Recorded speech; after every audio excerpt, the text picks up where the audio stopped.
be your smile.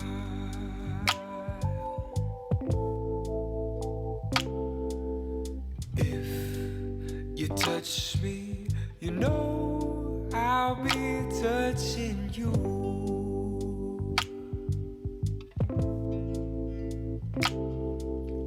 That's the way it is.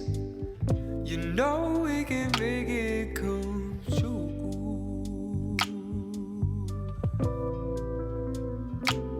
You got to listen to the voices inside. There are wishes that sometimes hide. Listen to the voices inside. To you, yes, to you. Gosinnya sumagahauratu.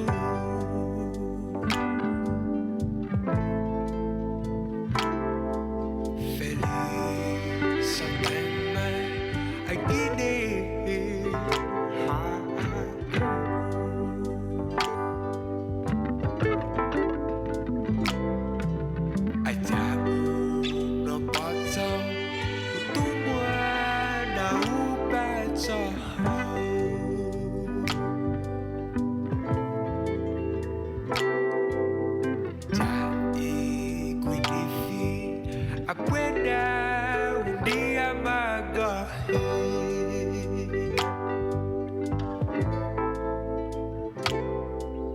Pues kung ikonda sa para ako, sadek kung istorya ginawa mo. Loe kung ikonda sa para ako, tahago, hago tahu. Won't you come and stay with me for a while? Sinya sumagahauratu. Maybe someday we might have a chance.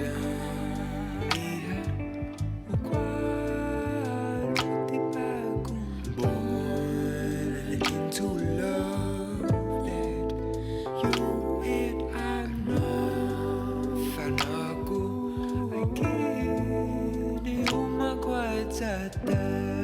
Hear voices singing as we kanta, makakanta para ako. So listen to the voices. Listen to the voices. Listen to the voices. Listen to the voices. Listen to the voices.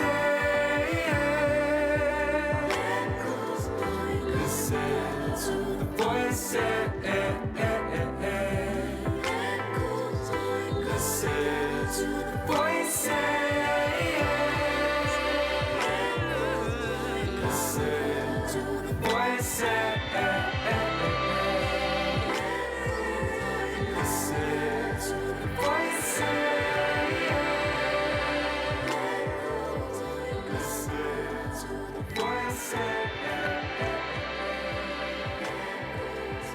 Listen to the Rosinha uli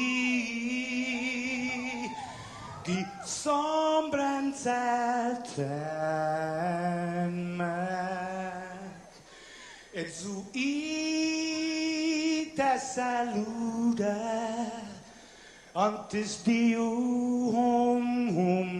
niga radzaudzan malak estrezas durante todo el memu.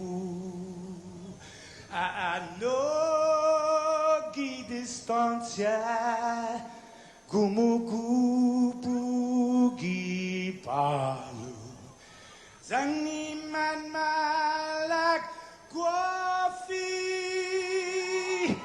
Ikonum nasugi airi Prebatula noci Nai banderata Gaigi, pues atan fanny bandera, kau esta pagua pumalalapa,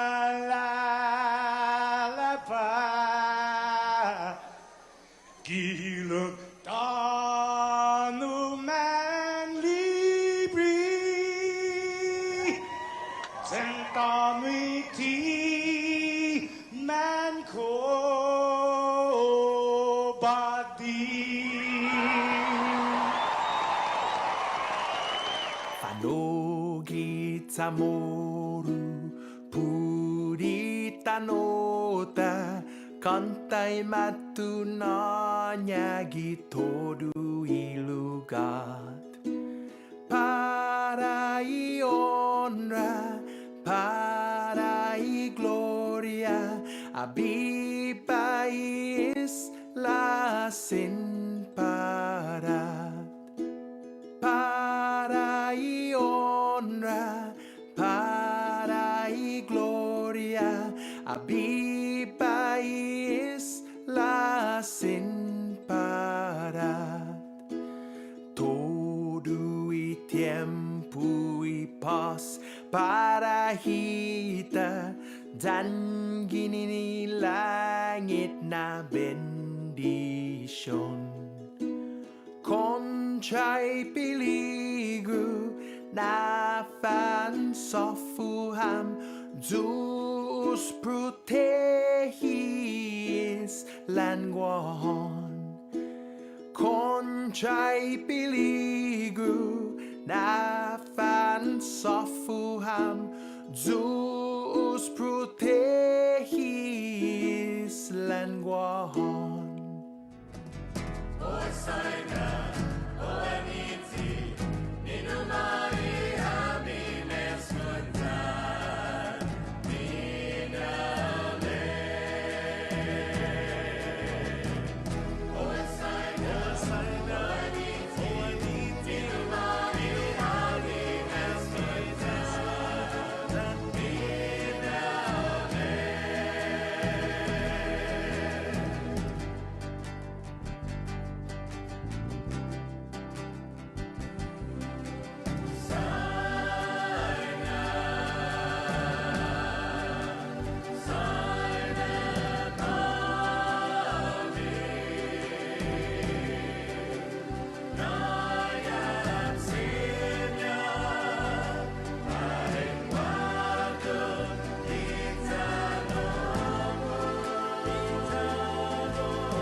beautiful you are. Then I got to thinking what it would be like to have you in my arms and squeeze you oh so tight. Then I had a dream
Yes, Monday. October. Yes, the 18th, 2021. Good morning, Sabrina. Good morning. Kimchi Festival That's right. was Big this past weekend. Kimchi Festival over the weekend. We'll talk to Joe, sir. He was there. Kind of a wet, rainy Yeah, good morning. Wet morning. Monday. Football morning. Yeah, be safe out there. What's on football? Watching right now, looks like the Patriots and the Cowboys are just about to kick off. All Bree, right. your Cowboys look pretty good this year. Okay. Don't jinx it. Yeah. Once you start talking about how good the Cowboys look, they. That's my party's team too. So I know they're up down in Alahan. You know, Southern Cowboys. Yep. Right on. 625 Pacific Points. Cabo Enterprises, ITN, and Jack in the Box. Proud to present this Monday episode of The Link. Chris, Sabrina, Jason, Joe, sir. How was that Kimchi Festival, sir?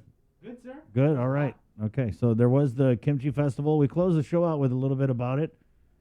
Actually ate some kimchi this weekend. Did you? Oh, I got to bring you some.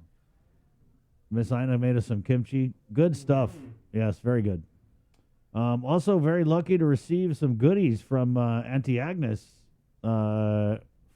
And then we also got a nice package from Elizabeth Agagi in Eva Beach, Hawaii. So thank you, Link Fam, so much. We'll play a little video of the snacks we got from the CNMI and Auntie Agnes Tudela Cabrera, who was accompanied by Auntie Bernie. Good stuff. Some home-baked treats, Jay. That lasted all of about 17 minutes. Yeah, If even that. It was gone fast. Yeah. And it there- was good. Yeah. I really like the Roscoe. Oh, man, dude, Bree. Woo. That was really good. Yeah. That was delicious. I never heard of that. Roscoe, it was like, how would you describe it? It's like a sweet bread. Yeah, it's a bread, but it was like thick, right? It It almost was, looks like it's a croissant, dense, right? really dense. it was very dense. It's like a dipping thing, but it wasn't like crunchy or toasted. Yeah. But then they then, what do you call it? They paint on, or like there's a covering that they put like on the top of it. Can you tell I don't know how to cook? Yeah, I don't They, know. they dust it. That's what I should say. All I know is how is Dr. Felix Cabrera so skinny when his mom bakes like that? I was just like, whoa, this is so good. So we're going to get to that. Thank you, guys. Keep it coming, though. You know, Christmas is on the way. Get your Christmas presents in here at the Link. 600 Hartman Loop Road, Dedido, Guam. Coming up on the show, there's a lot. Of course, Dr. Ho Wen checking in. I forgot Dr. Ho is coming on. Oh. Our COVID consultant. Also, Mary Rhodes and a bunch of people about this LEAP. The new program to assist small businesses that Yeah. was just announced on Friday. I just brain don't do on what it stands for. But yeah, that's coming up. Major Antonagan Something DOC. assistance program. Yeah, it's a something. something economic assistance program. There you go. Mayor Jesse Alec, the Mayor's Council. We always do a Monday check-in with him. Also, work week weather with Paul Stanko Yep. from the National Weather Service. What to expect for this week? And Landon said he may actually like pop in. He's going to be there in comments. He's attending a conference in Grand Rapids, Michigan, and he goes, guys, it is cold. Wow. I would expect. I mean, have you seen any of the football games? The guys are wearing like thermals right now Wow. playing. Conference in where? Grand Rapids, Michigan? Yeah. Okay, right on. Yeah, so there's been some conferences going on. I saw Senator Talina Nelson was at a conference in Ireland, Oh, nice. of all places. Yeah, it was some like state legislators thing in Ireland. Har. Tura, lura, lura. Oh, Danny boy. Oh, Danny boy, the conference. I mean, is Ireland, though. calling. You know what though?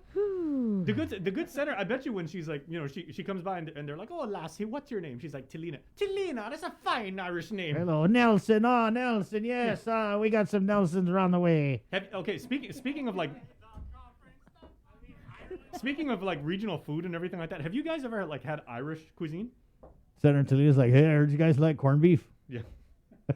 Hey, corn. No, have you ever had haggis? No, and then Lieutenant Governor was in New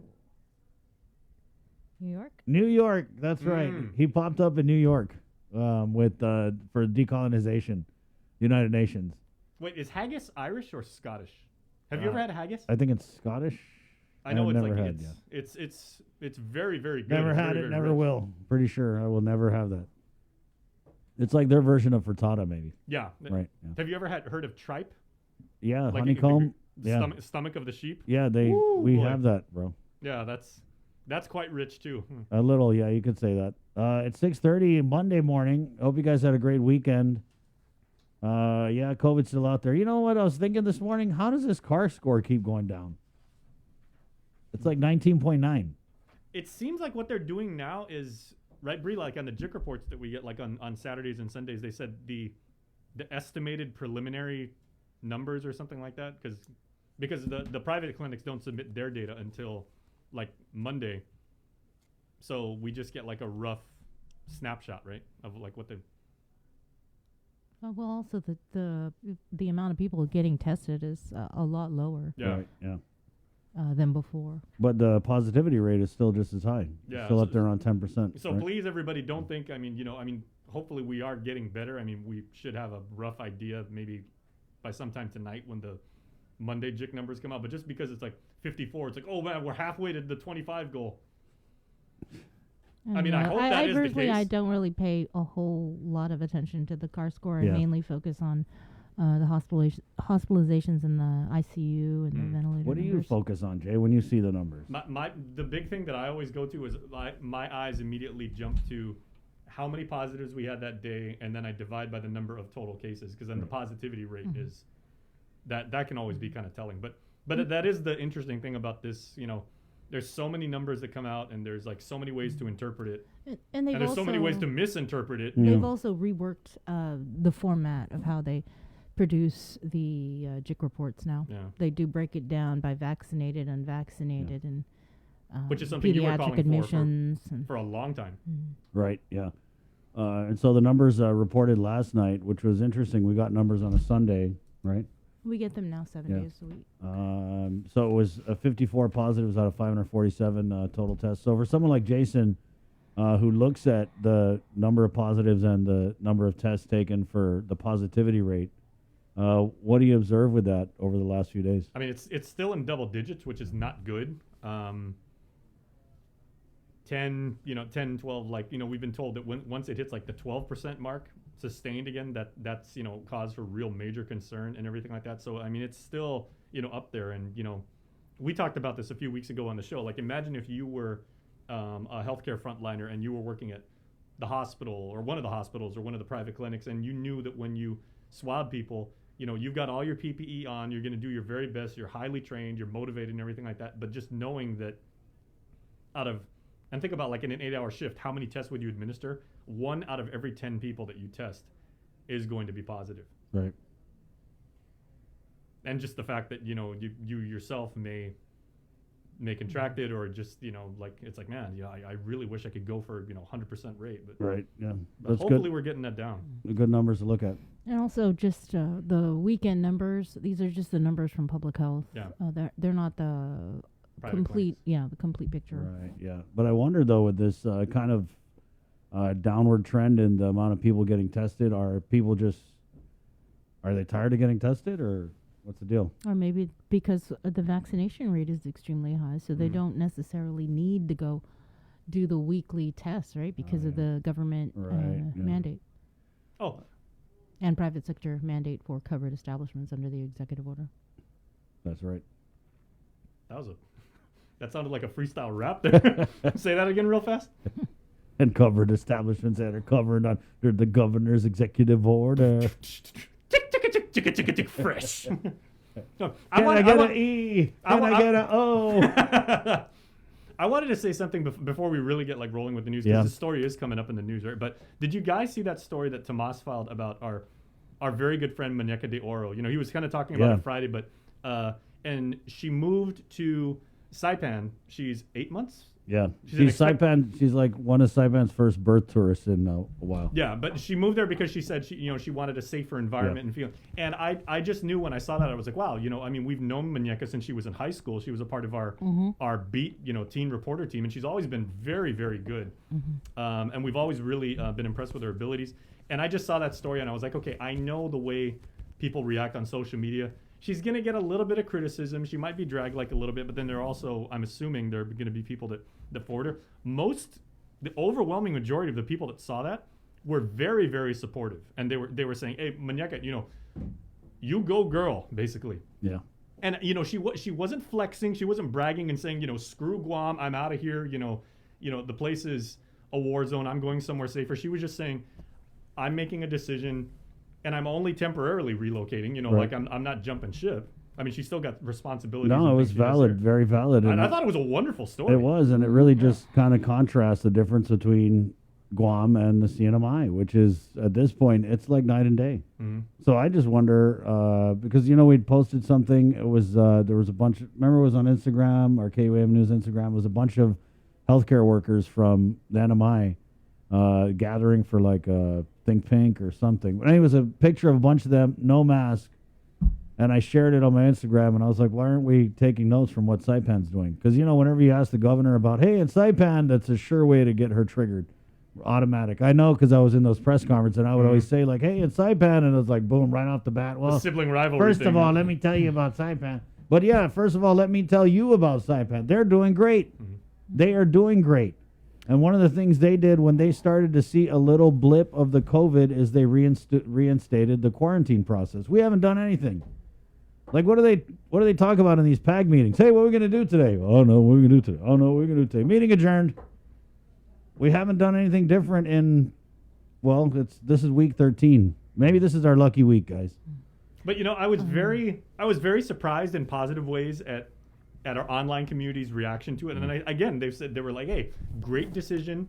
Do what's best for your baby, for your family, and that many people were applauding her, supporting her. Yeah. But I did like a little bit of poking around, like on social media and everything, and I'm actually starting to see a little bit more of those conversations happening, and people are like, they're contemplating, could I stay with my cousin in Oregon for maybe like a couple months? Should we take an early Christmas break? Would it be better if we just completely packed up and left until Guam gets like a little bit better? So that kind of thing is that those conversations apparently are starting to bubble up a little bit more than they usually do. Right. Well, there are people that have left. Yeah. Aside from Muñeca, the one woman that called on the show, I think it was Yeah. May. She called in. She just Yes. kind of had enough. But then there's also people that have moved back to Guam because of COVID. Yes, that's very true. Right. It's it's forcing a lot of people to put a lot of things in perspective. Like what is truly important, right?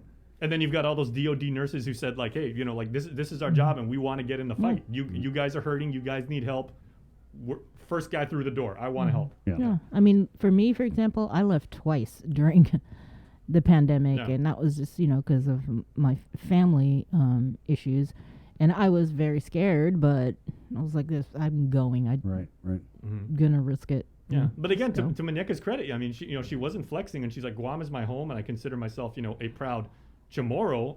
Well, we're all Chamorro. Yeah. They're Yeah. here. In the Marianas, I consider that, like an I would- adjunct home too. I don't know. I just don't see why anybody would be upset that she would go. There It was doesn't one make any comment. sense. I saw one comment where it's like, "Oh, way to rub it in for those of us who can't afford to move over there." Yeah.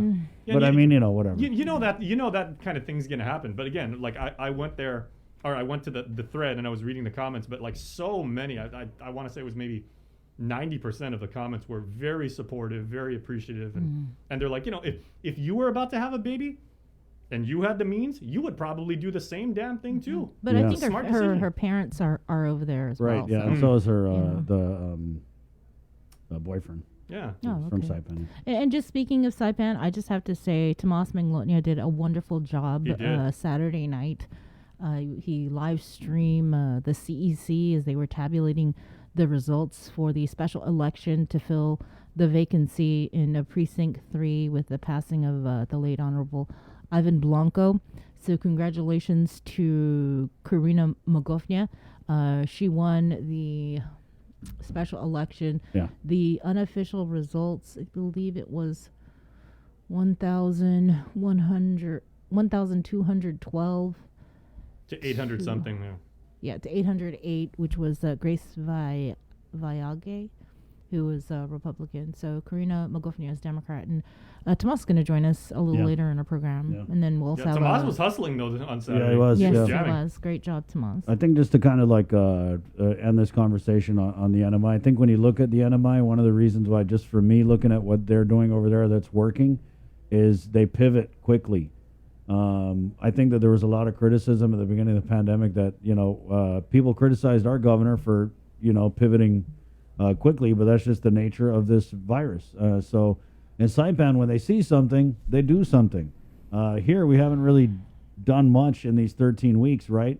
And I'm just saying, if we do get through this and we do get down to 25 cases a day sustained, we have to ask ourselves, was the price we paid worth it? The price in lives, right? Because it's a heavy, heavy price that we're paying with this COVID response that we're doing, which is basically we're not going to do any restrictions. It's going to run its place. People are going to die, mostly unvaccinated. And that's where we are right now. We haven't done much. So that's it. 641. Wait, Yeah. Could we end with this CNMI segment by showing our love for the Let's CNMI? go show our love by for the showing the CNMI. love that CNMI showed to us on Friday. Right on. I mean, I'm about to go move to Saipan just for the baked desserts. And never mind the COVID. Okay, so we did, Jay, you have that in here? Yeah, this is a lovely, would we say like unannounced surprise? Did you know this was going to happen, Chris? Well, she had been messaging, posting that she Auntie would Agnes, be, right? yeah, she Yeah. would Yeah. be stopping by. So Auntie Agnes Tudela Cabrera, right? Mhm. The mother of Dr. Felix Cabrera. The author of the car score, yeah. Yeah, so she had been messaging apparently and saying like, hey, is it okay like if I stop by? I've got like a little care package from your friends about 100 miles up north. She was with Auntie Bernie? Yep. Yeah, so we're going to play this now. Good morning. CNMI meets Guam. We have Auntie Agnes and Auntie Bernie, Yes, from the NMI, and they brought us a little care package. There's the blueberry cream cheese bun that you guys like. Oh! And, some roscoe. It's my recipe. Oh. And for you guys to try, this is a blueberry thingy. Oh my God.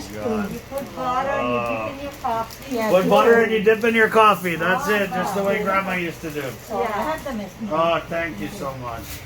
Hope you enjoy. Well, we definitely appreciate I'm not ready to play, so every time I make something, I'll drop by. Yes, please do. Yeah. Please do drop by. Appreciate you guys Thank every you so morning. much. Thank you.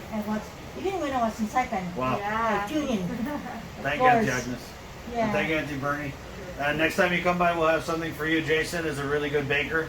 I bake a lot too. Oh, good. Yeah. Actually, Sabrina's the baker. Jason, Yeah. You should, he's not allowed to touch the stove. you should try my banana cake or banana bread. Okay, we Yeah, will, it's hopefully. Really good. There I'll you make go. that. There you go. Viva CNMI! Viva! Man. Thank you. That was Yeah. so delicious. It's funny, we're talking about, so One Marianas. when we got that Roscoe, I was like, yeah, Monday I'm going to do that. I'm going to cheat a little. I'm going to put butter. I'm dipping my coffee. But it didn't even make it to Monday. Mm-hmm. And neither did the blueberry bread, apparently. So that's why they say Sunday is the day of rest after eating CNMI treats. That's right. Because Hey, you've chowed and down. while we're on it, from the CNMI to Hawaii, 808. Paula Brada, want to thank Elizabeth Agagi here for this great care package that she sent us on the link. Remember, Yes. you want to send us something, please stop it some more.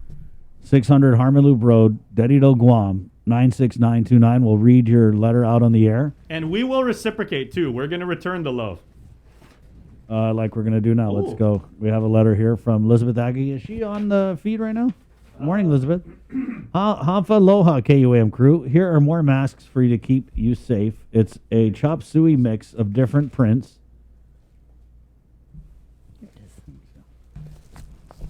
Sabrina, the headband mask with mask is for you. Those are so cool. Show the headband mask. Oh, headband. This one. Oh, wow. This is. I love it. Yeah. I was so disappointed that was for Sabrina because Jason and I had our eyes on that. Can you see it, Jeff? Yes. I think that'd go good with my blouse. Where are we at? Even the pink one. Oh, by the way, I noticed that I don't have the diamond fan next to my name. Top fan, Jay. What happened, LOL? That's okay. I tune in every day that I can. I love the opening with the anthems. Your fan and listener, Elizabeth Paris Agagi. Oh.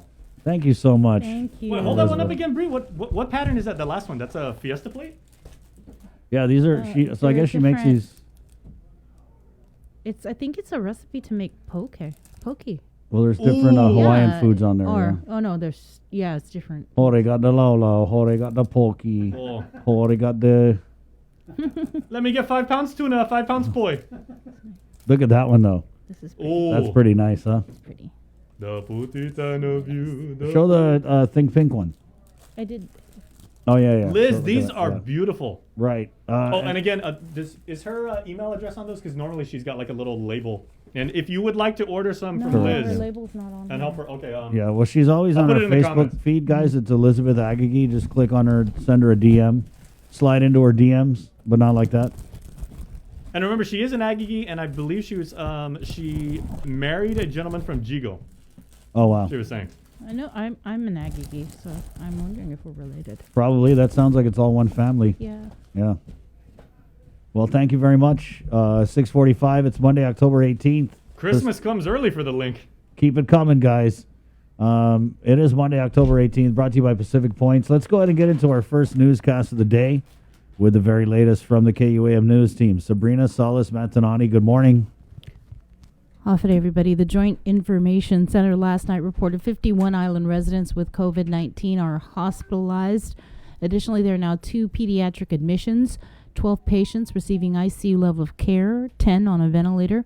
The JIC also reports that 23 hospitalized patients are vaccinated, 28 are unvaccinated, and 1 is ineligible to receive a shot. Over the weekend, Public Health reported a total of 210 new cases out of 2,128 specimens that were analyzed. Additional results are pending analysis and submission from other clinics and will be reported in tonight's JIC report. To date, there have been a total of 16,900 officially reported cases, 222 deaths. 3,152 cases are in active isolation, and 13,526 people have recovered. As of October 15th, the CAR score is 19.9. To date, a total of 122,240, that's 89.69% of Guam's eligible population is fully vaccinated. Free COVID testing continues to be offered at the Old Tidsin Carnival grounds from 8 a.m. to 12 noon. Also today at the Southern Region Community Health Center in Inalahan from 9 a.m. to 12 noon. A village booster clinic being held today at Humatak Mayor's office. This is for 65 years and older individuals from Humatak and Malesu that received their first 2 doses of the Pfizer vaccine at least 6 months ago. Booster shots are also being given at the UOG Calvo Fieldhouse from 11 a.m. to 5 p.m. And with more news now, here is Isaiah Uggan. This news update is brought to you by Pacific Points. Do more, get more. Hafa good morning, everyone. Guahusi Isaiah Uggan with your headlines here on the link. It's a new program to inject $50 million into the local economy to help struggling small businesses survive the pandemic. Governor Lou Leon Guerrero signed an executive order Friday to tap into American Rescue Plan money to help fund the local employers assistance program. So the purpose of this program is to help these businesses contain and sustain their employees, and to also help them in operational expenses. The program, called LEAP, is similar to the federal government's Paycheck Protection Program. It offers direct aid to businesses in the form of long-term, low-interest loans, but with a forgiveness component that could convert them to grants. The program will be administered by GIDA, which is planning a series of stakeholder meetings over the next few weeks. The key is in the funding. You have in this program federal monies and local monies to help out our businesses. $25 million will come from American Rescue Plan money. The other $25 million is to come from the general fund. But the legislature still has to pass an appropriation measure. Senator Amanda Shelton is a main sponsor. She says the money will come from the estimated $50 million in excess revenues collected over projections. So we know that this is a pretty secure funding source for us to use for this program. and we're happy to appropriate it and prioritize helping our businesses who have been the most hard hit. I know the governor will put her $25 million from the ARP money to get us going. We have a lot of support. We have 10 people. That's, we need our 8 votes. So we're really confident that this will go through. The program follows heavy lobbying by tourism-related businesses who said they need the help to survive until the visitor industry recovers. Spokesman David Tidinko of Valley of the Lati. All I can say is on behalf of my people down the valley and the people down south, Jesus Masi, because it is really a godsend. We really, truly appreciate your leadership, not only battling the front on the health side, but helping us fight on the economic side. For Guam's News Network, I'm Nestor Lecanto. In an exclusive interview with KUAM's Daniel Perez, 2 nurses from the Department of Defense shared their experiences dealing with COVID-19 in the states and other territories. Department of Defense nurses Lieutenant Colonel Hope Hashimoto and Major Esther Sutherland have helped fight COVID throughout the states and territories and are now aiding the Guam Memorial Hospital in the battle against COVID. Given the resources or the scarcity of resources that the island has, I believe that the staff here have been wonderful to accommodate. They're quick to adjust, and they work with what they have, and their talent prevails, and they're doing excellent care for given what they have on hand. Since arriving almost 2 weeks ago, Hashimoto says the GMH staff has helped them feel welcomed and part of the team. This is what we're trained to do. So we're trained to be medical surgical nurses, ICU nurses, and ER nurses. So we came very well prepared. So it was adequate to just have 1 day of orientation, 1 to 2 days, and to quickly integrate to help them. But they were more than willing to help us whenever we need assistance. Sutherland and Hashimoto spoke about why they continue to help with COVID despite knowing the risks. I'm from Guam, so being able to come back home and to support the people of Guam is very rewarding, and it's like a personal mission for me too. Trying to defeat COVID, I believe it's in everyone's best interest to continue to fight and stay well protected. This is what I love about nursing, especially ER nursing. Whether you're military, civilian, island or stateside, COVID's affecting everybody across the world. It's a pandemic. And so despite the dangers, it's a collective unified mission. It's a goal of all of ours to make sure that we're safe and doing the best we can to defeat COVID. The DoD nurses have a mission to help GMH for 30 days. According to GMH spokesperson May Habib, they have requested an extension for the nurses and is currently being reviewed. Daniel Perez reporting for Guam's News Network. Thanks, Daniel. The Guam Community College has reported 8 active COVID-19 cases among students and staff, according to Assistant Director of Communications and Promotions John De La Rosa. Of that number, 7 are among students, while 1 employee is pending clearance. Since the start of the semester, 34 students and 7 employees have contracted the virus. De La Rosa noted that none of the cases were traced to a campus contact. About 95.58% or 281 out of 294 employees are reported fully vaccinated against the virus. Students aren't required to be vaccinated but are highly encouraged. And the island mourns the loss of master blacksmith Francisco Lazama, who passed away Thursday morning. Lazama, who had started out with the art about 35 years ago, studies as an apprentice under the late master blacksmith Tun Lujan. Known as Corned Beef, Lazama played a vital role in continuing in the preservation of the island's traditions through mentoring and apprenticeships in the art of Chamorro blacksmithing. It was in 2012 when the Guam Council of the Arts and Humanities Agency bestowed the title of Master Blacksmith to Lazama. Daily rosaries are being held virtually. The Zoom link can be found on our website. Lazama had just turned 80 on Tuesday. And the U.S. Department of Agriculture is accepting applicants for their Pandemic Response and Safety Grant Program. The grant will cover COVID-related expenses and offers a minimum funding request of $1,500 and a maximum of $20,000. DOAG's Ursula Herrera. This first round of PRS grant funding is open to small producers, food processors, distributors, farmers markets. So it's going to cover activities associated with like workplace safety. PPE equipment, thermometers, cleaning supplies, also market pivots, right? So to develop and implement online platforms, retrofitting, transportation, and that type. The application period closes at 11:59 p.m. Eastern Time on November 22nd. For more information, visit usda.gov prs.grantsolutions.com. That's it for now. We'll see you tonight for KUAM News Primetime. This news update is brought to you by Pacific Points. Do more, get more.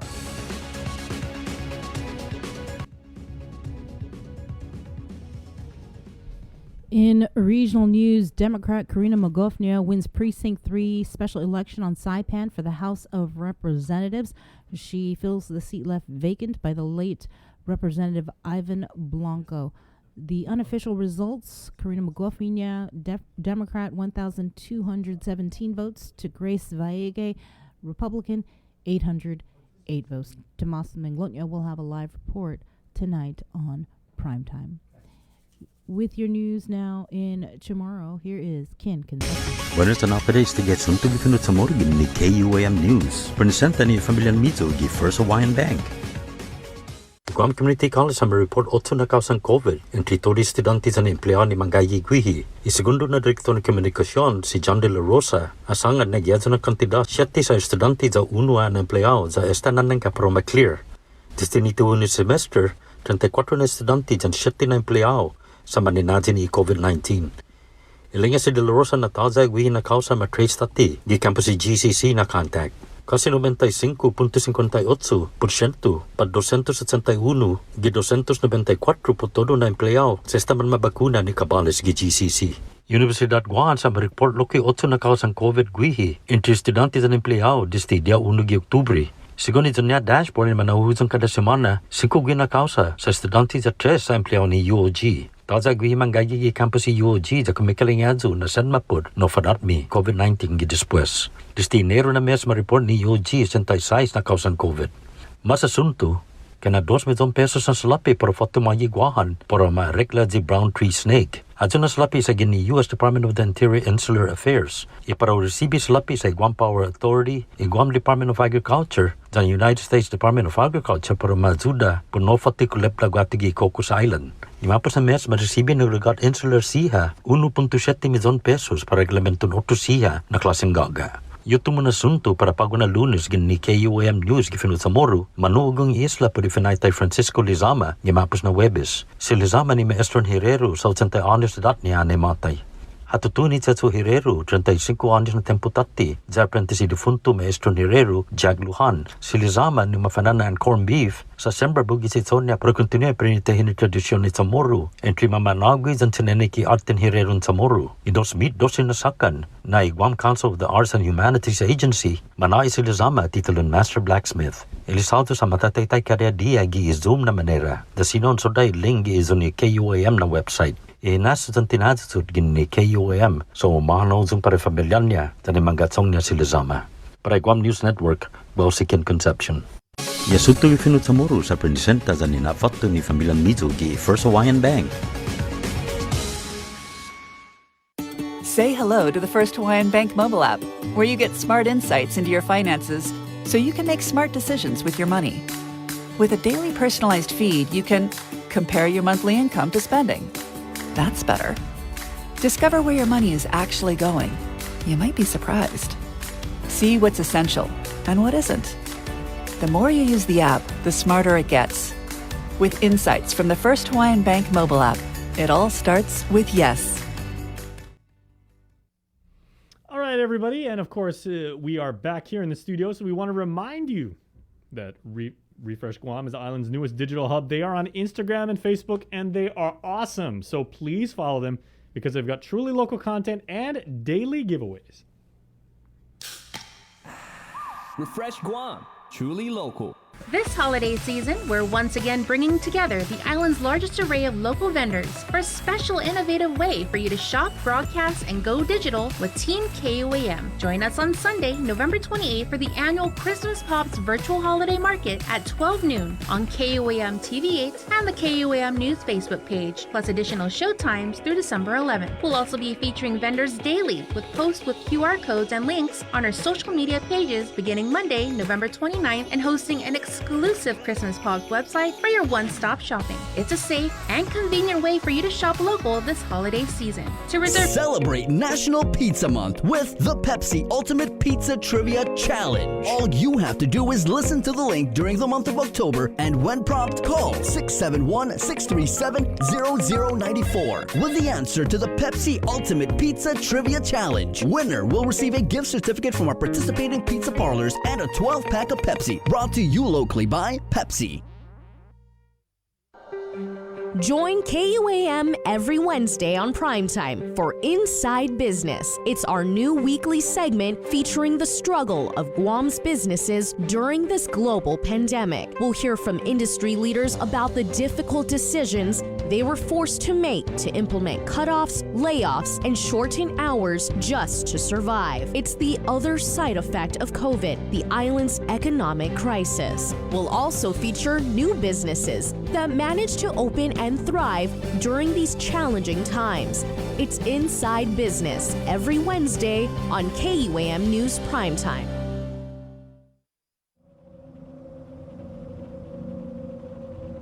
The Totomotna Tales. October on the KUAM Podcast Network.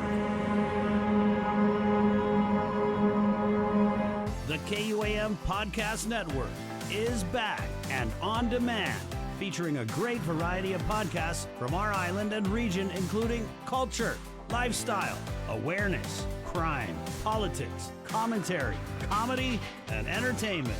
Available on most streaming platforms. The KUAM Podcast Network. Subscribe and listen now.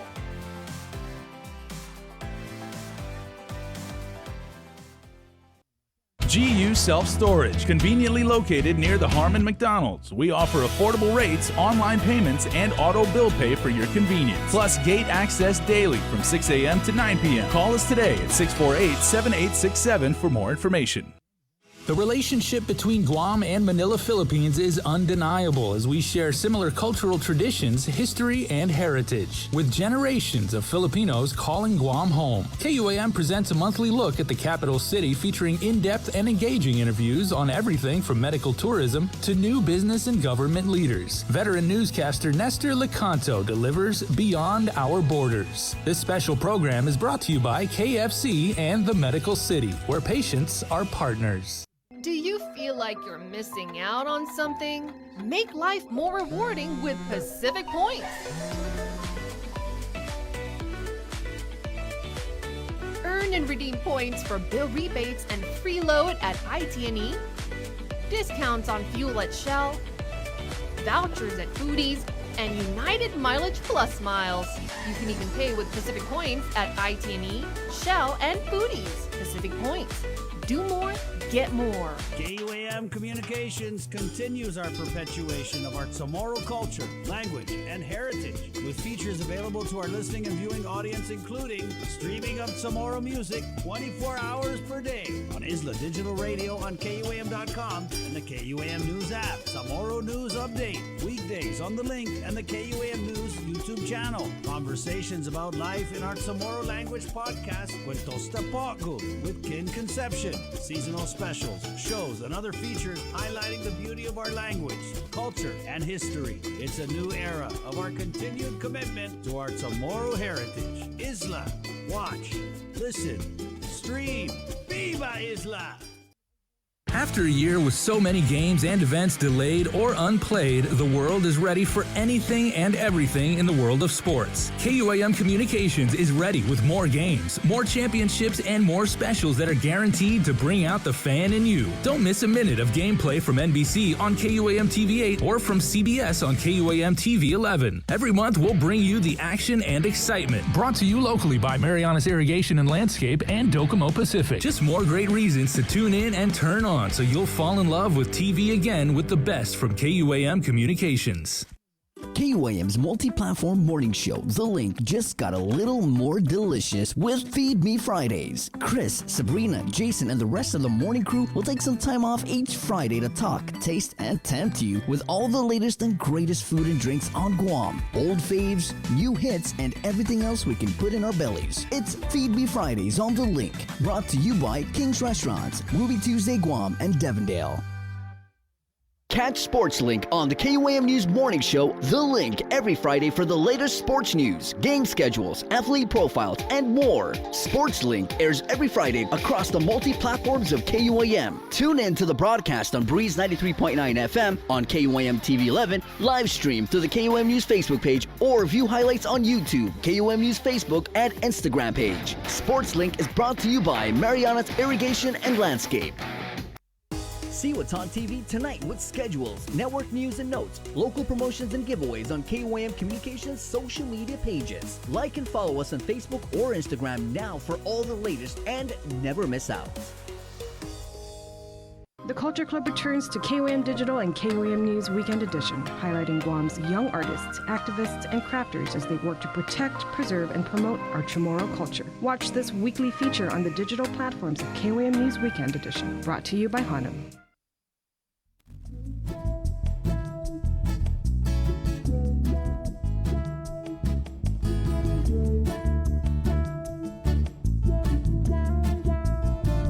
Walked into my life and set me on fire.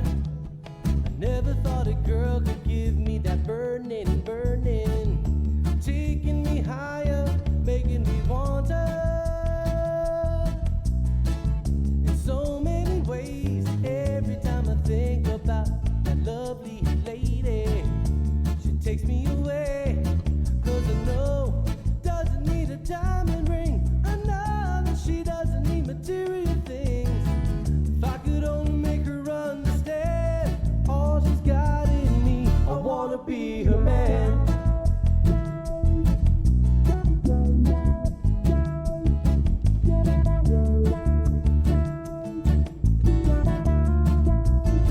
I know that in the end we were out on a line, but all I know is for the most part.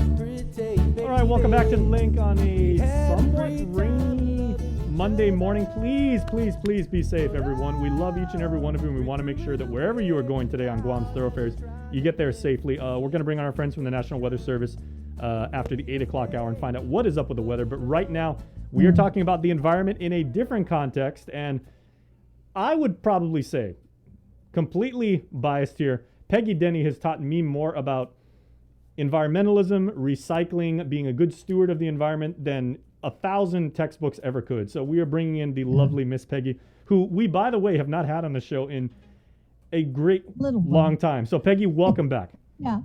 Well, thank you so much. I'm thrilled to join you guys. Well, and it has been a little while, so I'm very happy that we can kind of update people on what's happening, particularly with iRecycle. Well, there are only two real certain things, at least that I know of and everything, is tax season comes every year at April 15th, and Peggy is always working. You're always jamming on something for the island and for the environment.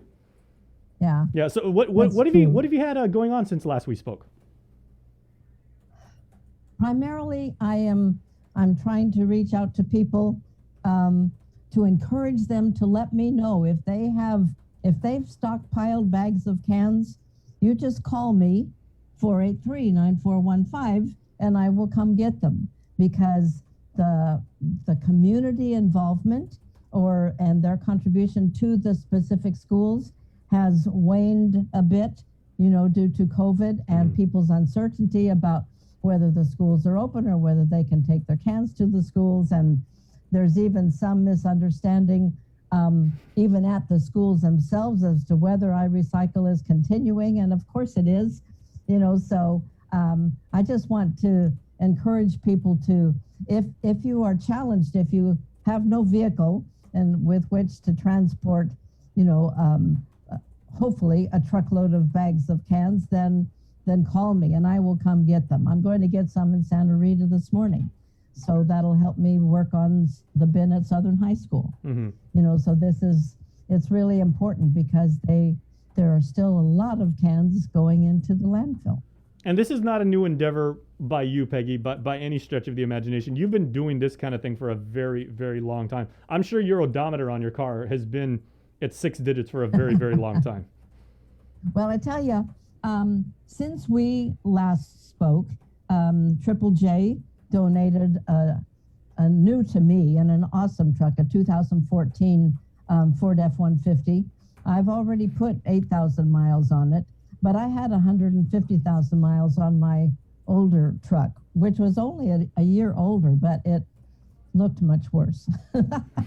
So this one is great, and it's larger, and I can haul more. Mm-hmm. So I just love it. Well, Peggy, you know this better than anyone, obviously. But when it comes to the state of recycling in our community, right? I can only guess based on estimation, right? That everyone being over the last year and a half being forced to stay home, not going out as much as we normally do, there would be a greater accumulation, I'm assuming, of waste in the homes. But obviously there would be a greater reduction in waste at the industrial level, and businesses Right. Didn't have the customers they normally do, so they wouldn't be producing. So how is the amount of trash that we're generating, and more to your life's work and everything like that, how has recycling been, and what is the state of recycling on Guam today? Well, I think that we're still incredibly challenged. It's I'm on the GSWA board, and so I have access to data that we collect, and it's dismaying, to say the least, that the contamination rate for the curbside recycling program is somewhere around 60 to 70%. So that means that 60 to 70% of what people put in their bins is wrong, is not recyclable. Now, it is challenging because we can't recycle plastics or paper, at least currently. Mm-hmm. We have not, the agency has not issued, a directive to its customers that they should not put plastic or paper in the recycling bin because we didn't want to change people's habits. Mm-hmm. But many people are using it as a second trash bin. Right. Now, if they would really try to be conscientious, we're not talking rocket science here. Basically, we're talking about aluminum cans, which really should go to the schools, metal cans, and cardboard. Those are the three that definitely can be recycled. Because they didn't want to change people's habits, you can still put in there, we're still accepting plastics 1 and 2 and paper. But see, unfortunately, that's being separated out and weighed so that we have data on how much is being put in there, how much is being disposed of in the bins, but then it ends up in the landfill. Mm-hmm. So we just really, really need people to try to be conscientious about this. If you are separating out the appropriate recyclables, then you should have considerably less trash than you would otherwise. Mm-hmm. So you don't need another trash bin. So that's kind of, there are obviously a lot of people who are recycling and we appreciate it tremendously. But when there's that level of contamination, it's more labor on the part of Guahan Waste Control, because they have employees that have to sort through all that. And then there's an increase in waste that goes into the landfill as opposed to being diverted and being recycled. Mm-hmm. Well, Peggy, as long as I've been interviewing you, more than 2 decades and everything like that, I know that one recurring theme that you have always preached has been, getting people in the right mindset, and specifically this notion of a youth movement, and making sure that it's not, you have people like, old fogies like me, who probably had bad recycling habits or no recycling habits whatsoever, but actually getting the next generation, the millennials and the Gen Zers and everything like that, to actually make it endemic for them to say, I know what I have to do when I dispose of waste and I do it the right way. You're not breaking their mindset. You're actually giving them sound, responsible behavior patterns, right off the bat. So where are we with getting young people to do what's right for the planet, and how do you get people of my generation to actually adopt a more responsible frame of mind? Well, I think the challenge right now with respect to the youth is the impacts of the pandemic and how that has impacted their ability to attend school, and the environmental clubs that the schools might have. You know, they've pretty much become dormant because they can't meet, they can't really work on things, and so that aspect of the recycling effort and kind of inculcating this mindset, you know, is in kind of a dormant state. That's why I'm trying to work so hard to continue to fill the bins at all 48 schools, because they're not getting the support from the community or even the faculty, staff, and students at the schools. And then, I don't know, education, knowledge is so important. And if people can read more, just learn more, educate themselves about the status of the earth in general, but Guam in particular, and the volume of waste. I mean, well over 500,000 pounds goes into the landfill every day, and which to my mind is rather appalling. So to really make an effort to implement the 3 R's. Jason, what are the 3 R's? Reuse, recycle, and it's always the first two I can know. Reuse, recycle, reduce. Yes, but see, reduce, reuse, recycle, they are in their order of importance. Okay, so first you want to reduce, you want to lessen the amount of waste that you're generating, and then you want to reuse as much as you possibly can, and then you recycle. That is an incredibly important mindset, and that we really need to grasp and implement in our lives. Absolutely. Well, Peggy, we do have a caller that's actually called in. A gentleman is on the line right now, has a question for you, if you don't mind taking it. I believe. Sir, good morning. Welcome to the link. I believe you have a comment for Miss Peggy Denny about burning, is it? Yes, good morning. Good morning, sir. Talking about reducing, you need to educate the people of Guam that reducing doesn't mean taking your plastic and your rubber and your trash and taking it outside and burning it. That's what you need to do, is educate the people of Guam, because, you know, there'll be times I'm driving around, I can smell rubber in the air, I can smell plastic, and you know what? People don't understand. Every time you burn plastic or any type of that type of material, you're emitting cyanide in the air. And when it rains acid. So, you know, you could talk all you want about recycling and all that, but, you know, you need to educate the people. Stop burning trash. Stop burning plastic. They're killing the people here. I think that's a very fair point. And sir, can I get your name, please, sir? Your first name? My name is Billy. Billy. Okay, Billy. Thanks so much for the call. Okay, So, Peggy. you know, please. Yes, sir. Educate the people. That's all you got to do. We're all dying. I'm telling you, we're all dying if this keeps it up. Thank you very much. Have a good day. All right. Thank you so much for the call. Peggy, I would say that's a fair point made by Billy. And, you know, I grew up, at least, you know, and even at my age, as I was saying, my generation, we knew that if someone was burning something and there was black smoke, that was pretty much like a no-no 9 times out of 10. That's not something that you do, because that can be very, very dangerous. Would you agree? Yes, definitely. And it's important for everyone to understand that particularly when plastics are burned, then that can create dioxins and other carcinogens. And so it is not a habit that we should promote or allow. And really, I mean, particularly in certain seasons when it's particularly dry, you're supposed to have a permit to burn. You know, I don't think I encourage people to not burn at all, even vegetation. I would much rather see them compost that than burn it.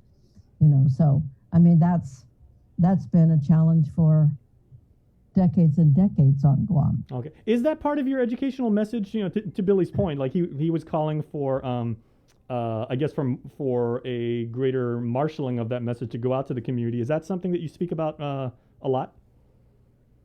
Yeah, I mean, that's something that I certainly try to address.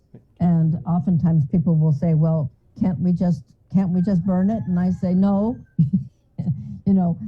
You separate out, employ the 3 R's, and you can have a huge impact on the amount of trash that you generate that has to go into the landfill. All but right. you should never burn. Okay, Peggy, I do have an online comment now. This comes from Natalia, and she's asking, because you did mention your can collection initiative and everything, and Natalia asked, is it soda cans, I guess beverage cans that Miss Peggy is collecting, or are you also collecting food cans as well, I guess, for soups and beans and what have you? Okay, if someone has cans and they need assistance, I will come pick them up. If they have both the metal cans, let me just make a quick distinction. Mhm. If you have a can, if you're holding a can and you can't crush it with your hands, then you know it's not aluminum. But see, those can be recycled as scrap metal, but they really need to be separated. I mean, I get bags all the time that will have aluminum cans and metal cans and sometimes lots of other stuff. And I end up having to spend quite a bit of time sorting, so that only the aluminum beverage cans go into the iRecycle bin. We also have people, sometimes I'll pick up bags and there will be foil trays and aluminum foil and Vienna sausage and Spam, and those can all be recycled as aluminum, but because they have different melting points, they cannot go in the iRecycle bin. So if somebody really, if they want to recycle and they don't have the wherewithal to take it to a facility, I will come pick it up, but I encourage them, I beg them to separate it, because then I can take care of it. Mm-hmm. Well, Peggy, I want to talk about UOG and what they're doing, and specifically how they're enabling the mayors with recycling for just a moment. But I just had a thought. You've got such an amazing life experience, and I live my life through the lens of movies, right? If a movie was going to be made about your mission and what you've been able to do over the course of decades here on Guam, who plays you in a movie? I'm thinking Meryl Streep, Gwyneth Paltrow, Taylor Swift, perhaps, or. Well, I don't really watch that many movies, but someone who's passionate about caring for the environment in their own lives, I think that would be an appropriate individual. Well, Chris Barnett right now said he thinks Helen Mirren would actually do a really good job playing you. So, she's played the Queen of England and she plays the Queen of Guam Recycling. So I think that would be absolutely apropos. I think she could do an amazing job. Absolutely. She's wonderful. Okay, so to wrap up, let's talk about what's happening with UOG and how the mayors are benefiting from that. Yeah, this is going to be so awesome. So the bins, we have bins that are going to house 3 55-gallon drums, one for aluminum cans, one for metal cans, one for glass, because those are the things that we can recycle. And just let me touch quickly on glass, because Mr. Rubbishman, Guahan Waste Control, has purchased a glass pulverizer, and so they will be accepting glass. So I'm going to take all the glass to them. So, and that glass, the larger particle size, will be used for base course and road construction as a substitute for aggregate, limestone aggregate. But getting back to the program, so these bins have already been manufactured. They're being shipped to Guam, and one will be placed at each of the mayor's offices, and iRecycle will be in charge of that whole thing. So all the cans, all the aluminum cans that are generated in each village will go to the schools in that village. All the metal cans, all the glass will be taken to recycling facilities. So this is very exciting, and I think it will start in the next month or two. Absolutely. So we would love to have you back, and as this program comes closer and closer to execution, we'd love to have you here, and more importantly, to find out how more people can help, because many hands make light work, and we would like to see you have an entire army of people behind you so that we can get this thing done. Because you've always been someone with the knowledge of a PhD and the tenacity of a honey badger when it comes to recycling on Guam. And that's the highest praise I can give you. You've always been so inspiring. Well, thank you very much. I appreciate that. But it's I'm really excited about this program, because for people who have the ability to take something to the mayor's office, but don't have the ability or the wherewithal to take it to a transfer station, this is going to help them tremendously, I think. So I'm really looking forward to its implementation. All right, Peggy. Well, we appreciate your energy, your enthusiasm, your leadership, and most important, your friendship and what you do for the island. So thank you very much. And please be safe. Have a wonderful day. It was good to see you. Always. Thank you so much, Jason. Have an awesome day, everyone. All right, take care. That's Peggy Denny with iRecycle. Everybody join her on her mission because she is doing really, really good work. And stay tuned because we'll be back with more Link right after this on a Monday. We know you're tired of hearing about COVID-19. Some of you are probably wondering whether this is ever going to end. However long it takes, we all have to do our part, including our children, to hold the line. You can protect yourself and your family by getting vaccinated. And if you're already vaccinated, don't let your guard down because you can still give and get COVID-19. And if you're not vaccinated, remember that if you catch the virus, you could suffer more severe complications. At the end of the day, it's the choices we make to protect ourselves, our families, and our community that will control the spread. We know it sounds repetitive at this point, but again, wash your hands, watch your distance, and wear your mask. Together, we have to hold the line. Breast cancer is the second leading cause of cancer death in women. The chances that a woman will die of breast cancer is about 1 in 38. Although there is no sure way to prevent breast cancer, there are certain things that you can do, such as eat healthier and exercise. For more information about breast cancer, go to the American Cancer Society's website at cancer.org. Also, on October 22nd, we invite you to think pink by wearing the color pink on that day in solidarity of our breast cancer survivors and warriors. This pink message is brought to you in partnership with Ordot Dental Clinic, joining the fight against cancer in honor of brave warriors, survivors, and their families. Island Cancer Center and American Cancer Society. Uno Mixed. We're mixing it up on the last Thursday of every month with a look at lifestyle, entertainment, food, and so much more on the stations, networks, and digital platforms of KUAM Communications. Uno Mixed is presented to you by Docomo Pacific, Better Together, and Pepsi. Take in the panoramic beauty of our island each Sunday on the KUAM News Instagram with Scenic Sundays. Scroll through the natural beauty of the island on display. Scenic Sundays on the KUAM News Instagram is brought to you by Addis Trust and Investment, Location, Service, Trust, and Häagen-Dazs Shops Guam, where every day is made extraordinary. Join KUAM every Wednesday on Primetime for Inside Business. It's our new weekly segment featuring the struggle of Guam's businesses during this global pandemic. We'll hear from industry leaders about the difficult decisions they were forced to make to implement cutoffs, layoffs, and shorten hours just to survive. It's the other side effect of COVID, the island's economic crisis. We'll also feature new businesses that managed to open and thrive during these challenging times. It's Inside Business every Wednesday on KUAM News Primetime.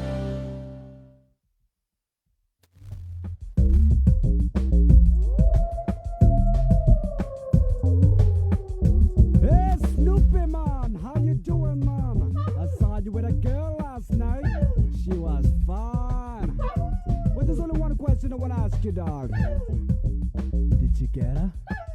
Oh, come on, man. Did you?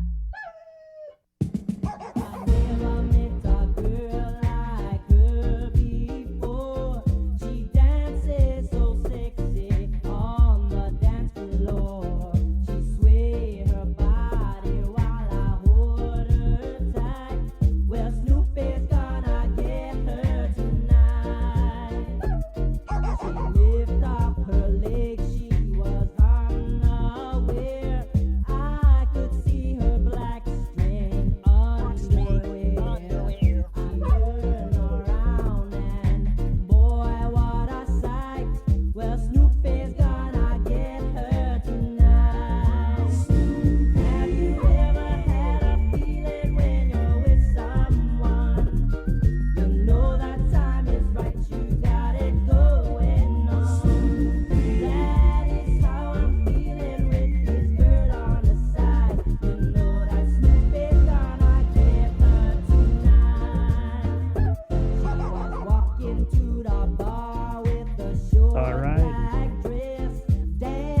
Good stuff. Representing Luta there, Walter Maglonia.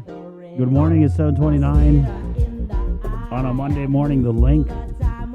Get tested. Know your status. Walter's related to Tomas, right? Probably. I think Tomas has said that before. I think he said he's his uncle. So Walter Maglonia is Tomas Maglonia's uncle. I believe so. Okay. And if I'm wrong, Tomas is probably going to jump in my WhatsApp chat with him in 3, 2, 1. 7:29. Yeah, that's a classic one. Snoopy. Good morning. It's Monday. Pacific Points, Cabo Enterprises, ITN, and Jack in the Box. Proud to present this episode of The Link. Again, Jason Solis with your testing and vaccination info for the day. Yes, absolutely. So if you need to get tested, please, everyone, know your status. The mayors, and we have the Mayor's Council President coming right up, but they have been emphasizing strenuously to please know your status. And if you need to get tested today, you can go to Tiedzen at the Old Carnival Grounds starting at 8 a.m. to 12 p.m. So in about a half hour, testing at Tiedzen begins.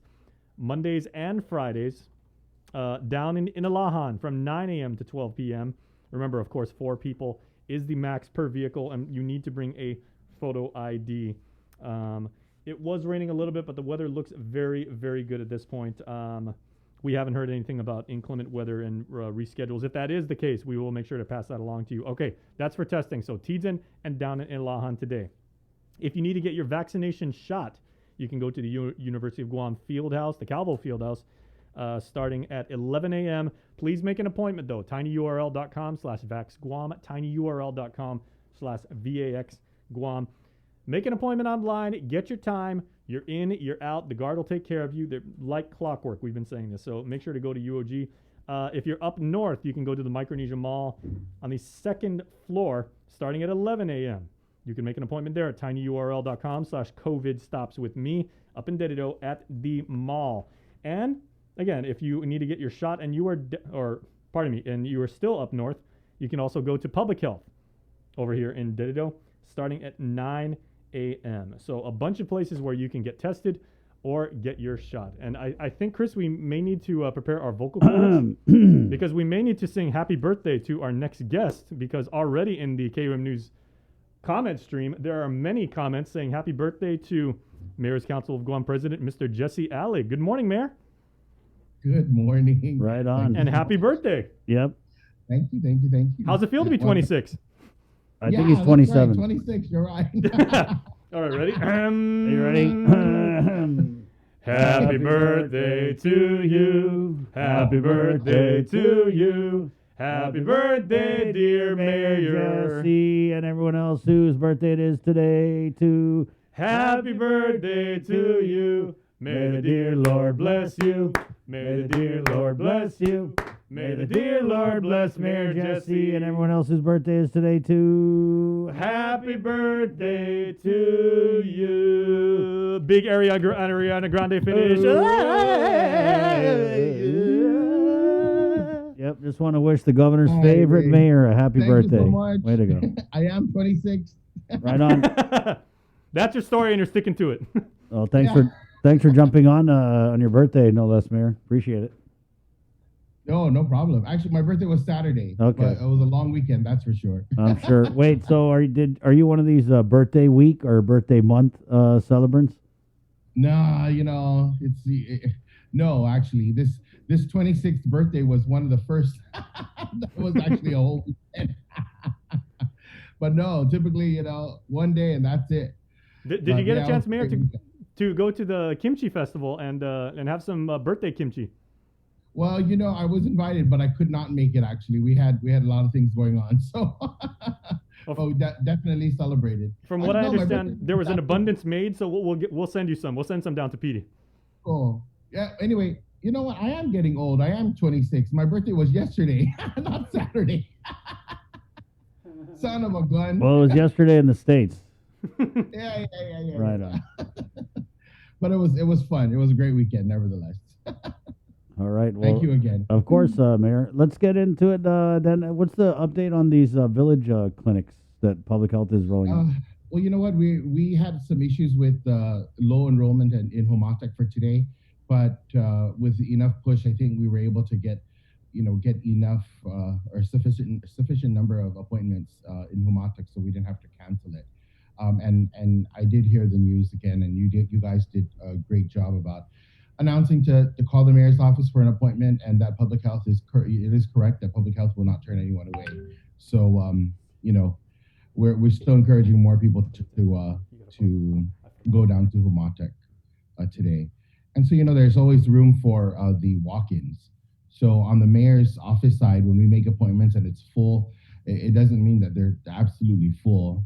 We have to accommodate for the walk-ins for those manamko that, you know, didn't call us for whatever reason and just walked in. Right. So we had a meeting to talk about how it went in Sinahanya to prepare for this week and for the future clinics. And I think we've ironed out a lot of the small issues.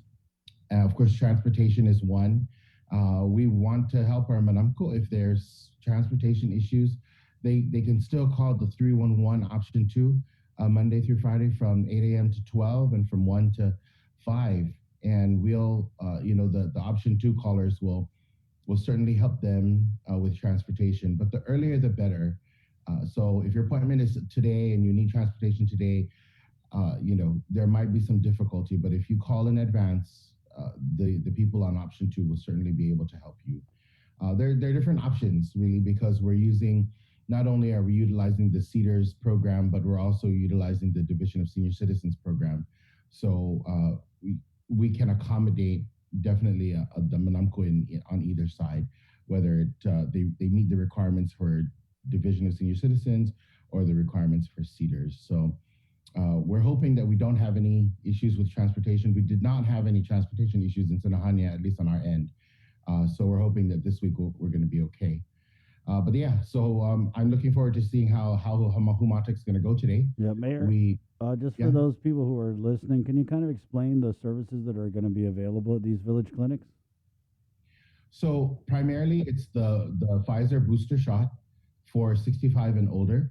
And the reason why we're doing it at the village level is to accommodate our manamko. And of course, if there's others, the caregivers, people that live with the manamko that want the booster, that qualify for the booster shot, the Pfizer booster, they're more than welcome. We'll also be doing testing, and those that are symptomatic will certainly have no issues getting tested at the village clinic sites. They'll also be administering any of the other vaccines that are necessary for you. If you need dose 1 or 2 of Pfizer, Moderna, that'll be available, and J&J. So all of that's going to be available for all the residents at each of these clinics. But again, it's primarily for our manamko 65 and older for the booster shot. And if there's anything else that that we can help with throughout the pandemic that we've offered, like the testing and the 1 and 2 doses, that'll also be there. What's the schedule for this week with these clinics so we can get the word out? So today's Humatec and Wednesday is in Haget. Okay. And then we take a break for next week. So yeah, it's just the 2 this week. And so we're hoping again that'll be, we're seeing a larger turnout in the Haget area. So public health shares that information with us. And so that's how we kind of gauge our campaign, whether or not we need to call our residents to come out and or not even come out, but to let them know that it's available. Right. And if they, yeah. So far it's been a good relationship doing the village clinic. We've actually been able to address the needs of the manamko that have been calling our offices for the booster shot. So yeah, it's good so far. Good for you. Let's update on another program, the foster family program that you guys are doing. This is an initiative the Mayor's Council has or is launching, and their goal is to recruit 19 new foster families by Christmas. Yeah, I'm so overwhelmed with excitement when it comes to that, because and thanks to you guys for broadcasting it and just airing that, because of that, we've partnered with other organizations that are currently doing the foster care work, and as a support system for our campaign, which is very it's encouraging to know that what we're doing is certainly going to support the work that they've done for many, many years. And so we have another meeting this week to finalize the campaign, and we hope to have everything ready to push out by next week with radio spots and TV commercials and any kind of print ad. That we're kind of careful with the print ads. Yeah, so print ads don't work. It's mostly radio, especially on the link. They have the biggest audience. Don't waste your time with print. Yeah, well, that's where they got the word, and social media, of course. So we're hoping to do that, and we've changed around the way we're going to do our informational meetings, simply because we don't need to reinvent the wheel, right? Yeah. And the other organizations have already been doing it. So we're just going to incorporate what they've been doing and trying to make it a little, a little more, more exciting, more enticing for individuals and for families to want to even consider being a foster parent. Yeah. We're not. If you've just thought about it, we just want you to come and listen, right? You don't have to commit to anybody, but at least come and listen, because it in the end, it's really our problem. They are our children, and that's our goal. We should have how we did this raffle to get people to get vaccinated, and we gave away $10,000. We should do something very similar for foster families, right? We got the money, might as well. How's that? Enter to become a foster parent, and you could win $10,000. But once you sign up, you're stuck with the kids. There's a chance you could win, but if you don't win, you can't give them. You know what I'm saying? Like, it's some enticements. Give them some gas gift certificates or something. And like what Mayor Jesse said is, like, if you have ever even just contemplated it, considered it, that already means you have the calling inside you and everything. And like who that. hasn't? You just need to find out about like the logistics and the parameters of how the program works and everything. But if you've even thought about it once, you're going to do it. It's in our and culture. God bless you for doing so. We puksai each other's kids all the time. You know what I mean? All the time. Right. And this is different because you get paid for it. So yeah. Well, we all know that, as children, we're expensive children, right? Growing up, whether we knew it or not, right? So I don't know if the stipend is completely what is it? I don't know what the term is, but it's always never, it's just not enough all the time, right? But I think that the public health is trying their best to compensate as best they can, and I think it works for most of the current families. It works for them. But even if you don't have to commit, but if you thought about it, come and listen, come and check it out, and hopefully, something can change your mind. And if you're not ready, maybe, you'll continue to discern the calling, because it is, it's really becoming a parent for a day or a week, a month, or might even be permanent, right? Now, I don't know about you, Mayor, but I was a pretty cheap kid. You were saying, we're all expensive. If you, when I was a kid, if you just gave me Capri Sun and Rockio, I was good to go for the day. Okay, well, yeah, some of us are different, Jason. I'm a pretty cheap date. I was a pretty cheap kid. So. That explains how skinny he is. That's his diet: Capri Sun and Rockio. Capri Sun. No, when I was going to school, it was if you had car, you were cool. Yeah. We had the high C in middle school. Or or if you get the yan, like the little breadsticks with the chocolate dip. But, yeah. But that kind of leads me to my next question, Mary, if I may, because we had Peggy Denny on prior to you coming on the show, and she was talking about the UOG Green Army bringing this program that the mayors will directly benefit from, because you guys are actually going to be empowered, I guess is the right word, with the ability to give more of your residents the ability to recycle in a responsible and appropriate way. So that's a little bit more down the road and everything like that. But how are you guys preparing for that? Well, we were told about the project, and so of course we're looking forward to it. We never like to tell everybody that we're going to have it until we have it in our hands, because we all work for the government of Guam and we know how that goes. But ARP. Yeah. Certainly, most of us are excited about hosting these bins because as it is, most of us continue to do it daily. And we support our schools with the aluminum cans, and so we're excited about it. Like I said, we don't talk about it too much until they know that until we know it's on Guam or in our hands, and then we'll take it from there, because but as far as preparation, of course, everyone has a site to make sure that those bins are properly secured. So yeah, we're excited about it because, like I said, what grade would you give to your own village, Mayor Jesse? Like to PD when it comes to recycling? Because I've always thought driving through there, even going through the village and everything like that, PD is one of the cleanest villages on the island. But when it comes to recycling, how would you assess that? Well, poor, fair, and excellent. I would say fair, and I would say fair simply because we're all kind of still working toward recycling, right?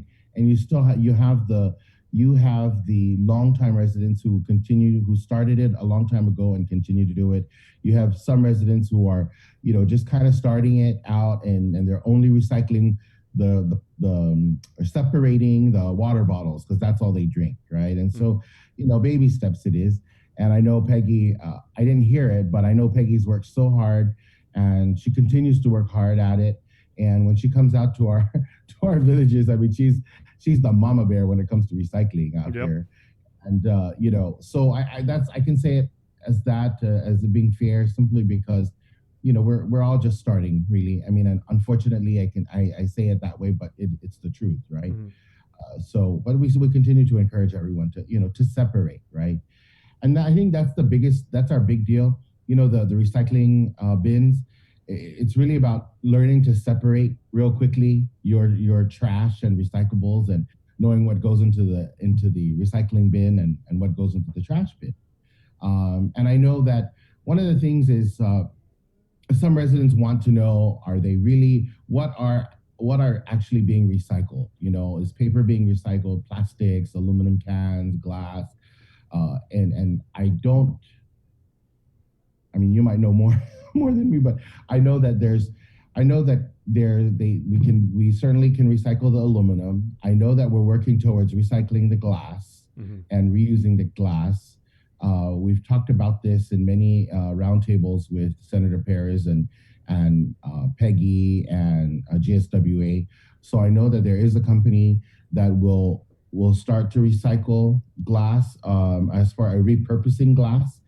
I know that for sure. And so those kinds of things that we just need to educate our residents so that they know. I mean, even if it's just separating glass and bottles, maybe that's what we just need to get to, right?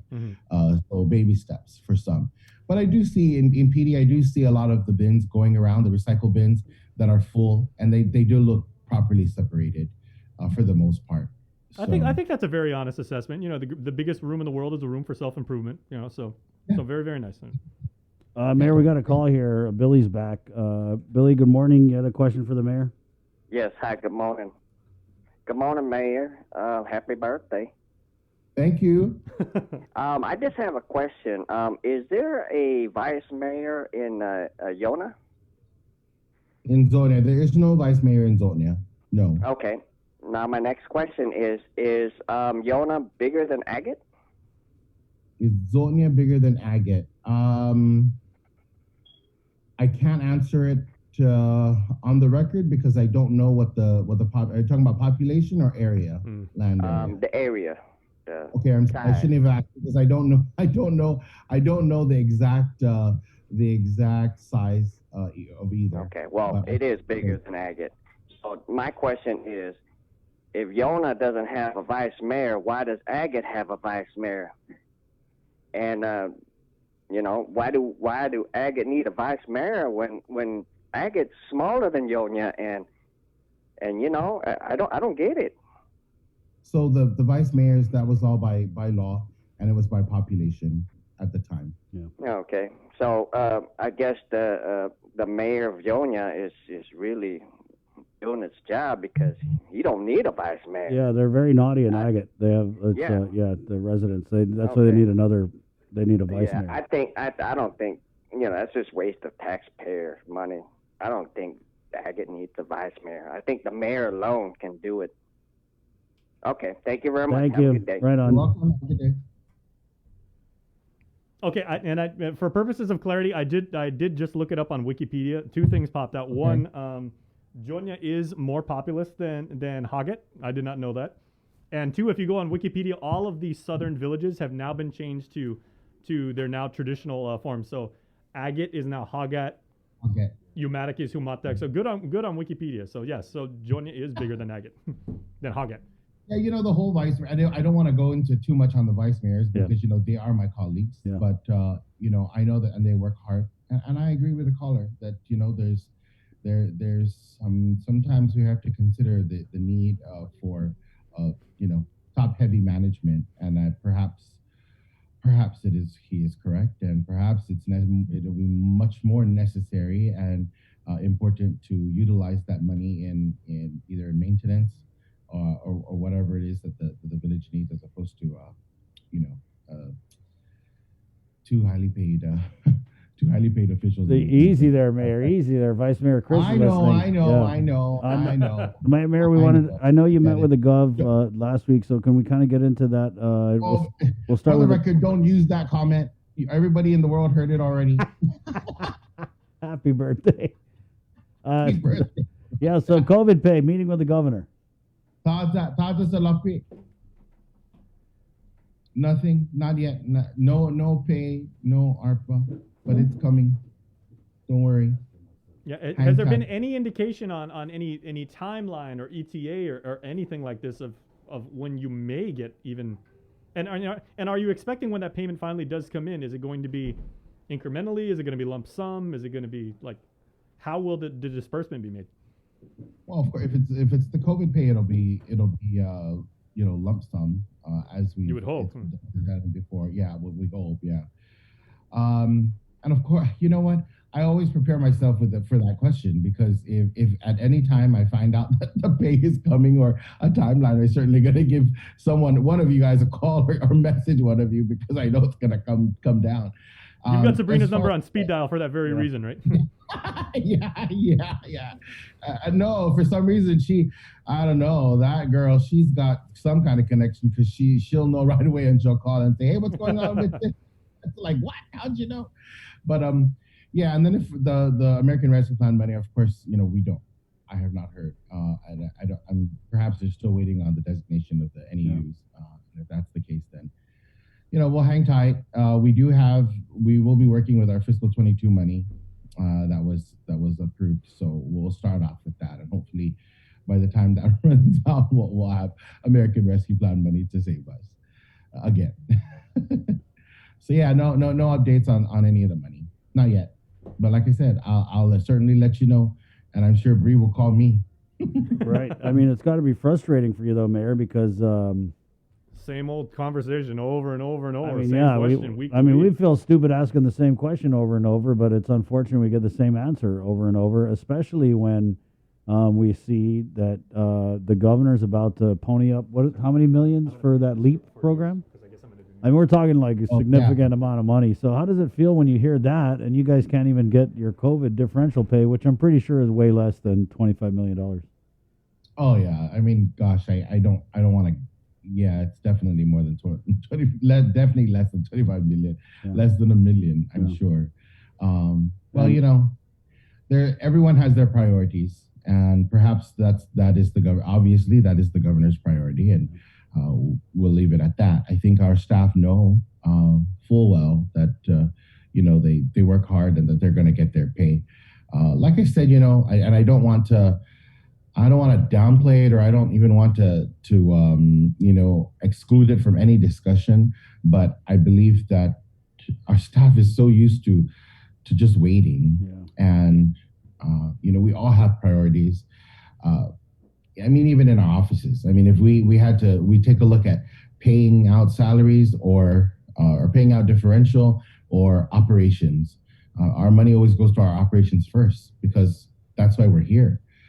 So, you know, we can be the little small heroes in the village, you know, if that's what it is, and we'll take it as that, because we know that in the end they will get paid. It is frustrating because, you know, the governor has said many times that if you work your hours, she wants to pay your hours, and you know, she's a businesswoman and she comes from business, so I'm hopeful that, you know, she'll get that money out sooner than later. I wonder if they did that in the business she was in, where you had people working and then they're like, oh, we'll just pay you, you know, 4 months after. Don't worry about it. Probably not. Well, yeah, I mean, there's a law, right? That you pay your employees a certain amount of days after they've earned their pay, and perhaps it's because it's differential and it's because it's additional or premium pay, but whatever it is. Yeah, we'll just hang in there. Like I said, if we could pay it from our mayor's council budget, we certainly could. But again, our operations comes first when we know that at least our staff is already getting their base pay, unfortunately. So I want to ask about All Souls Day, Mayor. Before we get into it, though, what's the deal with the little tiny homes at the cemetery up there in Nimitz? Well, they're still there. I think they're going to remain there. I know that Teague Cemetery has a it's locked up now, and they're open. I believe it's 8 to 5, and our office I must say, our office helps to unlock that fence, even though it belongs to DPR. So my staff is up there at 7 a.m. to unlock that gate because it's. I feel that it's necessary to maintain control over the use of the cemetery, and to make sure that there's regulation up there. The houses are still there. Nothing has moved. And any new ones going up? I have not seen any new ones. No, but they have a lot of burials. I mean, they're stacked up there. Yeah. Pretty soon it's going to be down here in the village. Right. Yeah, I know. My mom was just telling me it's, that time of the year where I got to go around and start cleaning the graves. So I'll be up there. Yeah. Well, and then All Souls Day, so there's no masses at the cemeteries, but the cemeteries will be open. So yeah, I'm expecting traffic up there for sure, and traffic at Veterans, but I think it'll be okay. I haven't seen any new homes though. Definitely a whole lot more burials though. Right. Halloween, Mayor? Halloween, it's definitely going to be drive-through for most of us. There are certainly some, in PD, there are some residents that still want to do the traditional trick-or-treating. I think our bigger concern is the Nimitz Hill Estates area and like Barragata Heights, where there's so many trick-or-treaters. Staying in line with the governor's guidance or the protocol, pandemic guidance, it's drive-through, right? But there's definitely some people out there who are still willing to do the traditional trick-or-treating in a safe manner. Our municipal planning council did have that discussion about Nimitz Hill Estates, and of course we're encouraging everyone to continue to be safe. We will have a drive-through at the mayor's office for our residents. Simply to encourage them to kind of follow suit and just be safe. Yeah. Well, so if a family hits it right, they could drive through the whole island. Right? That sounds like a plan. Of course you would say that, Chris Barnett. I mean, we got to save Halloween, guys, in a safe way. Yeah, you should do a video on that. I'll have the report on which mayor's office had the best candy. Ah, there you go. Or the best treat. The best treat. That's right. Don't be giving out Brussels sprouts, though, Mayor. Because so much of this conversation, well, you know what? Bree and I were just talking. Traditionally, we do ice cream Sundays. Oh wow! Since I've been in office, we do ice cream Sundays. Wow! But I think we're gonna change it up a little bit this year. Time to move to PD, Joe, sir. Yeah. Right, just for Halloween. Okay, Mayor. Thanks and happy birthday. Thanks so much. Adios. There you go, Mayor Jesse Alec of PD. Elizabeth Agagi comments in from Hawaii. Aloha Stadium drive-through, mall drive-through in Hawaii. Yeah, not really thinking we're going to get a Halloween. I'm more worried about, Thanksgiving, right? Because that's kind of around the corner. And we talked about this last week. It's like this time last year, a little bit later, I put out that Thanksgiving video. Man, that was something else. I put it out, this video. I know you guys probably saw it. I hope so. Probably tired of seeing it. Maybe it's time to bring it back, though. Yeah, and it was funny because the governor and the lieutenant governor messaged me privately last year, and they're like, hey, thanks for doing your part. Oh, man, how things have changed. I'm still the same guy. Be safe, guys. I'm the be safe guy. It's 7:58. We're going to take a quick break, and we're coming back with more of the show, which is brought to you by Pacific Points, Cabo Enterprises, ITD, and Jack in the Box. It is a Monday, and Jay, we are doing our Pepsi Ultimate Pizza Trivia Challenge this morning. Yes. This is going to be awesome, guys. This morning, one of my favorite pizzas. We're going to be giving away Little Caesars. Crazy bread. Yeah.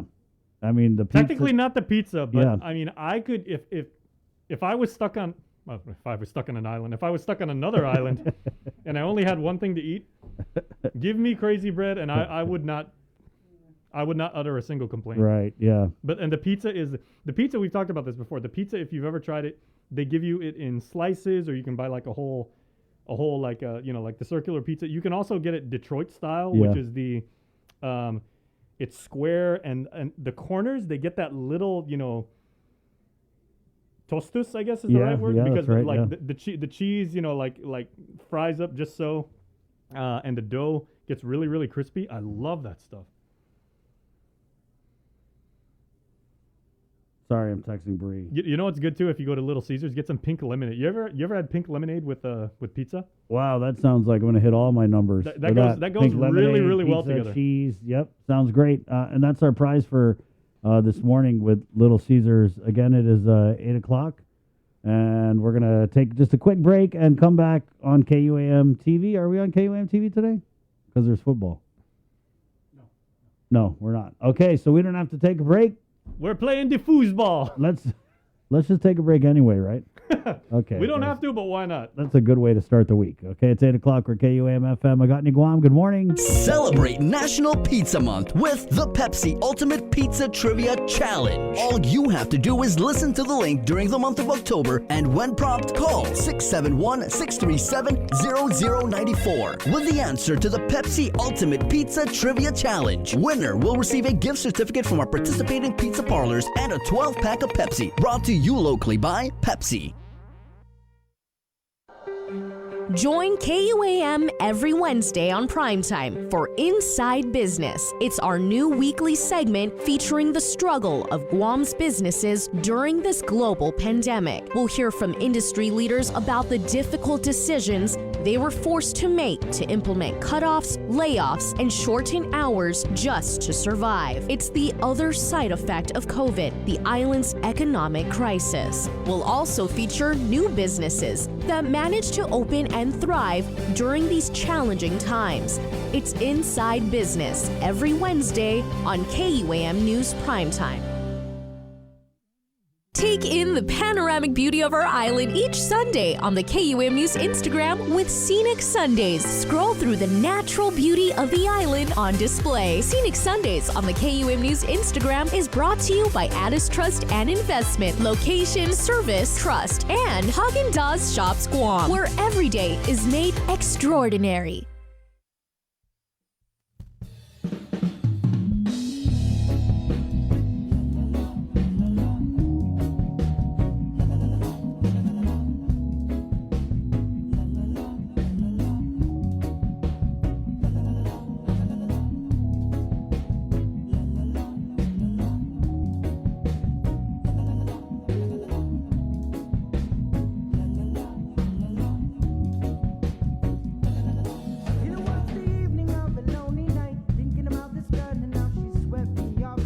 Hey, good morning.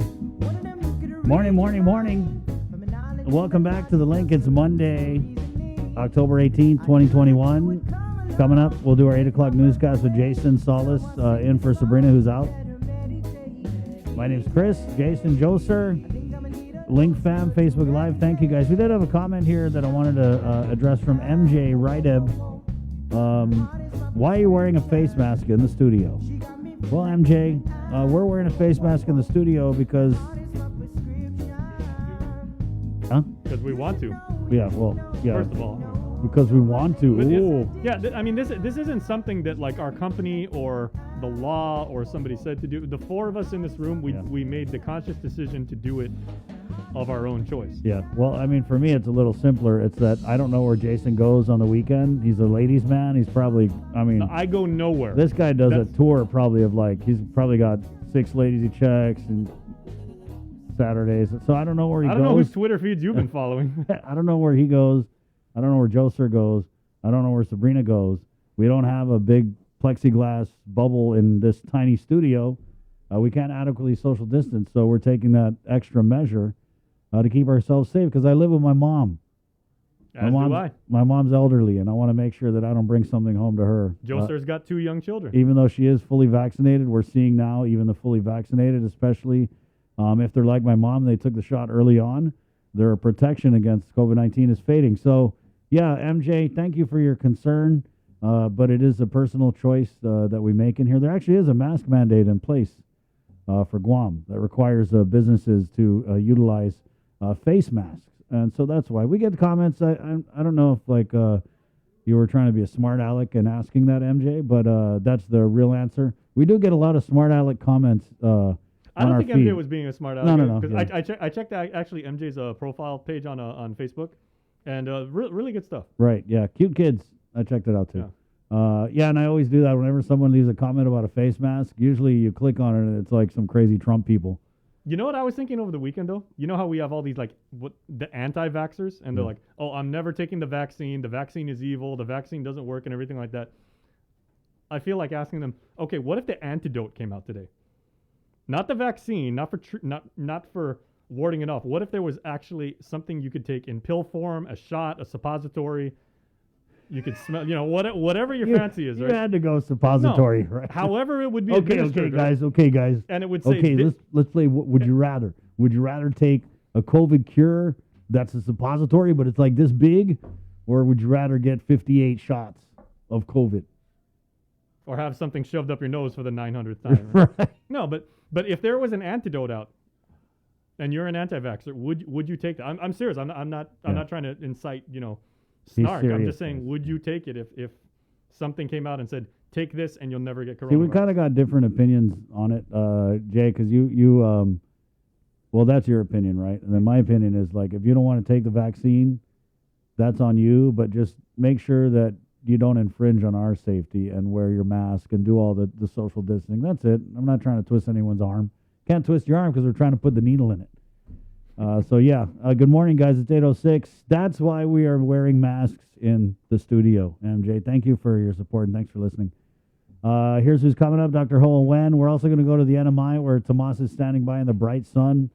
Yeah, that is not... Wait, can we pop him up? Can we real just quick, pop him Joseph? up That real is quick? not a virtual background, by the way. Yeah. That is actual nature. All about the lighting, Tomas. Wow. That's right beautiful. along Beach Road here on Saipan. Right Yeah, along hey, Beach everybody, Road. it's Saipan. Tomas Magloni is right along Beach Road. Oh, Beach Road. Gotta love it. I love that about Saipan. The name of the roads is so easy. The Beach Road, why do they call it Beach Middle road. It's on the beach. The middle road goes through the middle of the island. The back road goes around the back of the island. And then, Chris, you can't forget the inner roads. Yeah, the inner roads. They're going inner village. Got it. Tommaso standing by. He's going to have a report on the, no doubt, on the special election and all things regional in the CNMI. But first, let's go over to Jason Solis with our 8 o'clock newscast, which is brought to you by Pacific Points. For the very latest. Again, good morning from the KUAM News team, Jason Solis. Yeah, good morning. Let's get to news real quick so we can go out to the NMI and Tomas. And it is now time for the Department of Corrections to begin implementing its master plan for a new prison, one that will not only get rid of the deplorable facilities, but also make workflow more efficient. DOC spokesman. In continuation of Police Week, a police service awards ceremony was held where island officers were praised for their outstanding service. Governor Lou Leon Guerrero.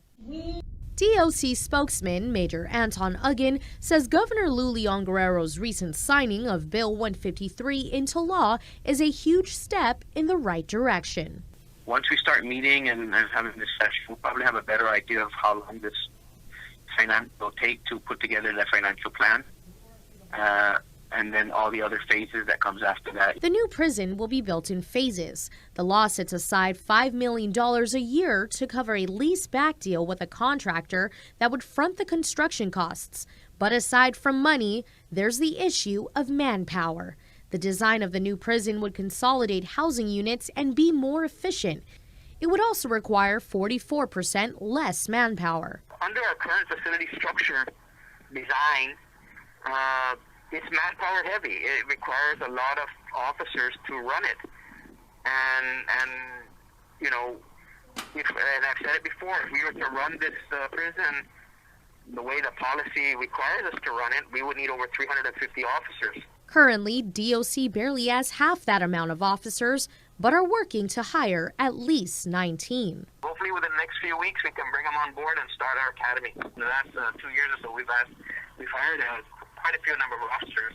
Unfortunately, some officers have retired. We've lost quite a few, several to retirement, and some have resigned or went to other, went active duty or transferred to another law enforcement agency, including the Guam Police Department and the Navy Police. COVID-19, there are 2 pediatric admissions, 12 people are in the ICU, 10 are on a ventilator. The JIC also reports that 23 hospitalized patients are vaccinated, 28 are unvaccinated, and 1 is ineligible to receive the shot. Public Health did report over the weekend 210 new cases out of 2,128 specimens analyzed. Additional results are pending analysis from, of course, the private clinics, and they are expected in tonight's JIC report. The CAR score is 19.9. The amount of Guam's vaccinated population of those that can receive it, 89.69%. That's about 122,240 of your fellow Guamanians. As we told you, free COVID testing is at the old Carnival over in Tizon. That started about 10 minutes ago and goes until high noon. Also down south in Inalahan, the Southern Regional Community Health Center is offering a COVID vaccination, or testing, I should say, starting at 9 a.m. Further down south, the Village Booster Clinic, as Mayor Jesse Allig said, is being held in Humatak at that village's mayor's office for those 65 and older and residents from Humatak and Maleso that received their first 2 doses of the Pfizer vaccine at least a half year ago. Booster shots are also being given, of course, at the UOG Calvo Fieldhouse. Now, with your link update, here is Isaiah Ugg. This news update is brought to you by Pacific Points. Do more, get more. Hafa good morning, everyone. Guahusi Isaiah Uggan with your headlines here on the link. It's a new program to inject $50 million into the local economy to help struggling small businesses survive the pandemic. Governor Lou Leon Guerrero signed an executive order Friday to tap into American Rescue Plan money to help fund the local Employers Assistance Program. So the purpose of this program is to help these businesses contain and sustain their employees, and to also help them in operational expenses. The program, called LEAP, is similar to the federal government's Paycheck Protection Program. It offers direct aid to businesses in the form of long-term, low-interest loans, but with a forgiveness component that could convert them to grants. The program will be administered by GITA, which is planning a series of stakeholder meetings over the next few weeks. The key is in the funding. You have in this program federal monies and local monies to help out our businesses.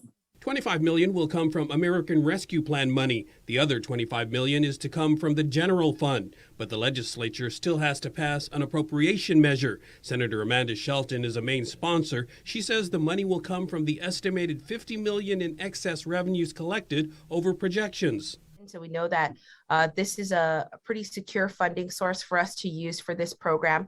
And we're happy to appropriate it and prioritize helping our businesses who have been the most hard hit. I know the governor will put her $25 million from the ARP money to get us going. We have a lot of support. We have 10 people. That's, we need our 8 votes. So we're really confident that this will go through. The program follows heavy lobbying by tourism-related businesses who said they need the help to survive until the visitor industry recovers. Spokesman David Tidinko of Valley of the Lati. All I can say is on behalf of my people down the valley and the people down south, Sizus Masi, because it is really a godsend. We really, truly appreciate your leadership, not only battling the front on the health side, but helping us fight on the economic side. For Guam's News Network, I'm Nestor Lecanto. In an exclusive interview with KUAM's Daniel Perez, 2 nurses from the Department of Defense shared their experiences dealing with COVID-19 in the states and other territories. Department of Defense nurses Lieutenant Colonel Hope Hashimoto and Major Esther Sutherland have helped fight COVID throughout the states and territories and are now aiding the Guam Memorial Hospital in the battle against COVID. Given the resources or the scarce the scarcity of resources that the island has, I believe that the staff here have been wonderful to accommodate. They're quick to adjust, and they work with what they have, and their talent prevails, and they're doing excellent care for given what they have on hand. Since arriving almost 2 weeks ago, Hashimoto says the GMH staff has helped them feel welcomed and part of the team. This is what we're trained to do. So we're trained to be medical surgical nurses, ICU nurses, and ER nurses. So we came very well prepared. So it was adequate to just have 1 day of orientation, 1 to 2 days, and to quickly integrate to help them.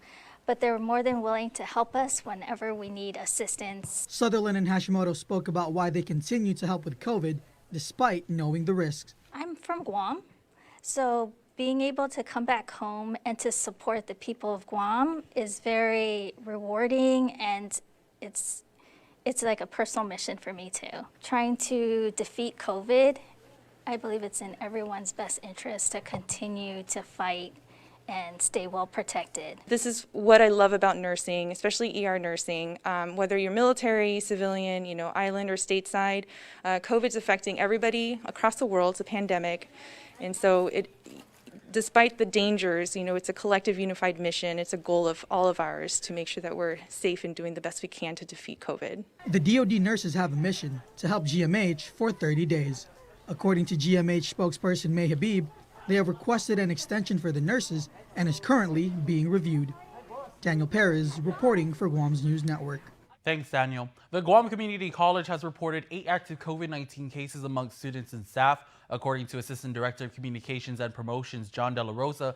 Of that number, 7 are among students, while 1 employee is pending clearance. Since the start of the semester, 34 students and 7 employees have contracted the virus. De La Rosa noted that none of the cases were traced to a campus contact. About 95.58% or 281 out of 294 employees are reported fully vaccinated against the virus. Students aren't required to be vaccinated but are highly encouraged. And the island mourns the loss of master blacksmith Francisco Lazama, who passed away Thursday morning. Lazama, who had started out with the art about 35 years ago, studies as an apprentice under the late master blacksmith Tun Lujan. Known as Corned Beef, Lazama played a vital role in continuing in the preservation of the island's traditions through mentoring and apprenticeships in the art of Chamorro blacksmithing. It was in 2012 when the Guam Council of the Arts and Humanities Agency bestowed the title of Master Blacksmith to Lazama. Daily rosaries are being held virtually. The Zoom link can be found on our website. Lazama had just turned 80 on Tuesday. And the U.S. Department of Agriculture is accepting applicants for their Pandemic Response and Safety Grant Program. The grant will cover COVID-related expenses and offers a minimum funding request of $1,500 and a maximum of $20,000. DOAG's Ursula Herrera. This first round of PRS grant funding is open to small producers, food processors, distributors, farmers markets. So it's going to cover activities associated with like workplace safety. PPE equipment, thermometers, cleaning supplies, also market pivots, right? So to develop and implement online platforms, retrofitting, transportation, and that type. The application period closes at 11:59 p.m. Eastern Time on November 22nd. For more information, visit usda-prs.grantsolutions.com. That's it for now. We'll see you tonight for KUAM News Primetime. This news update is brought to you by Pacific Points. Do more, get more.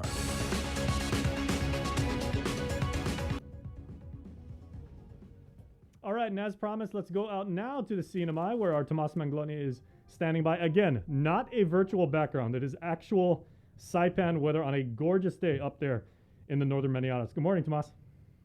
Good morning, everyone. Good morning, the Link family. We're reporting to you live today right along Beach Road. And as we reported over the weekend, you can view those live streams of both the tabulation for the votes for a special election for Precinct 3 and also live reaction just a few moments later at the Hyatt where the Democrats were gathering and eventually celebrating the victory of Karina Magofnia, who is now Congresswoman-elect after the special election for Precinct 3.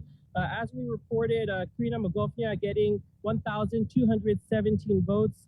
Grace Villanueva from the Republican Party getting 808 votes. Of course, that number totaling up to around just 2,000 voter turnout of the 3,600 people who are registered to vote in Precinct 3. And we wanted to share just a bit of what Karina shared with us moments after the results were announced as she won the special election over the weekend.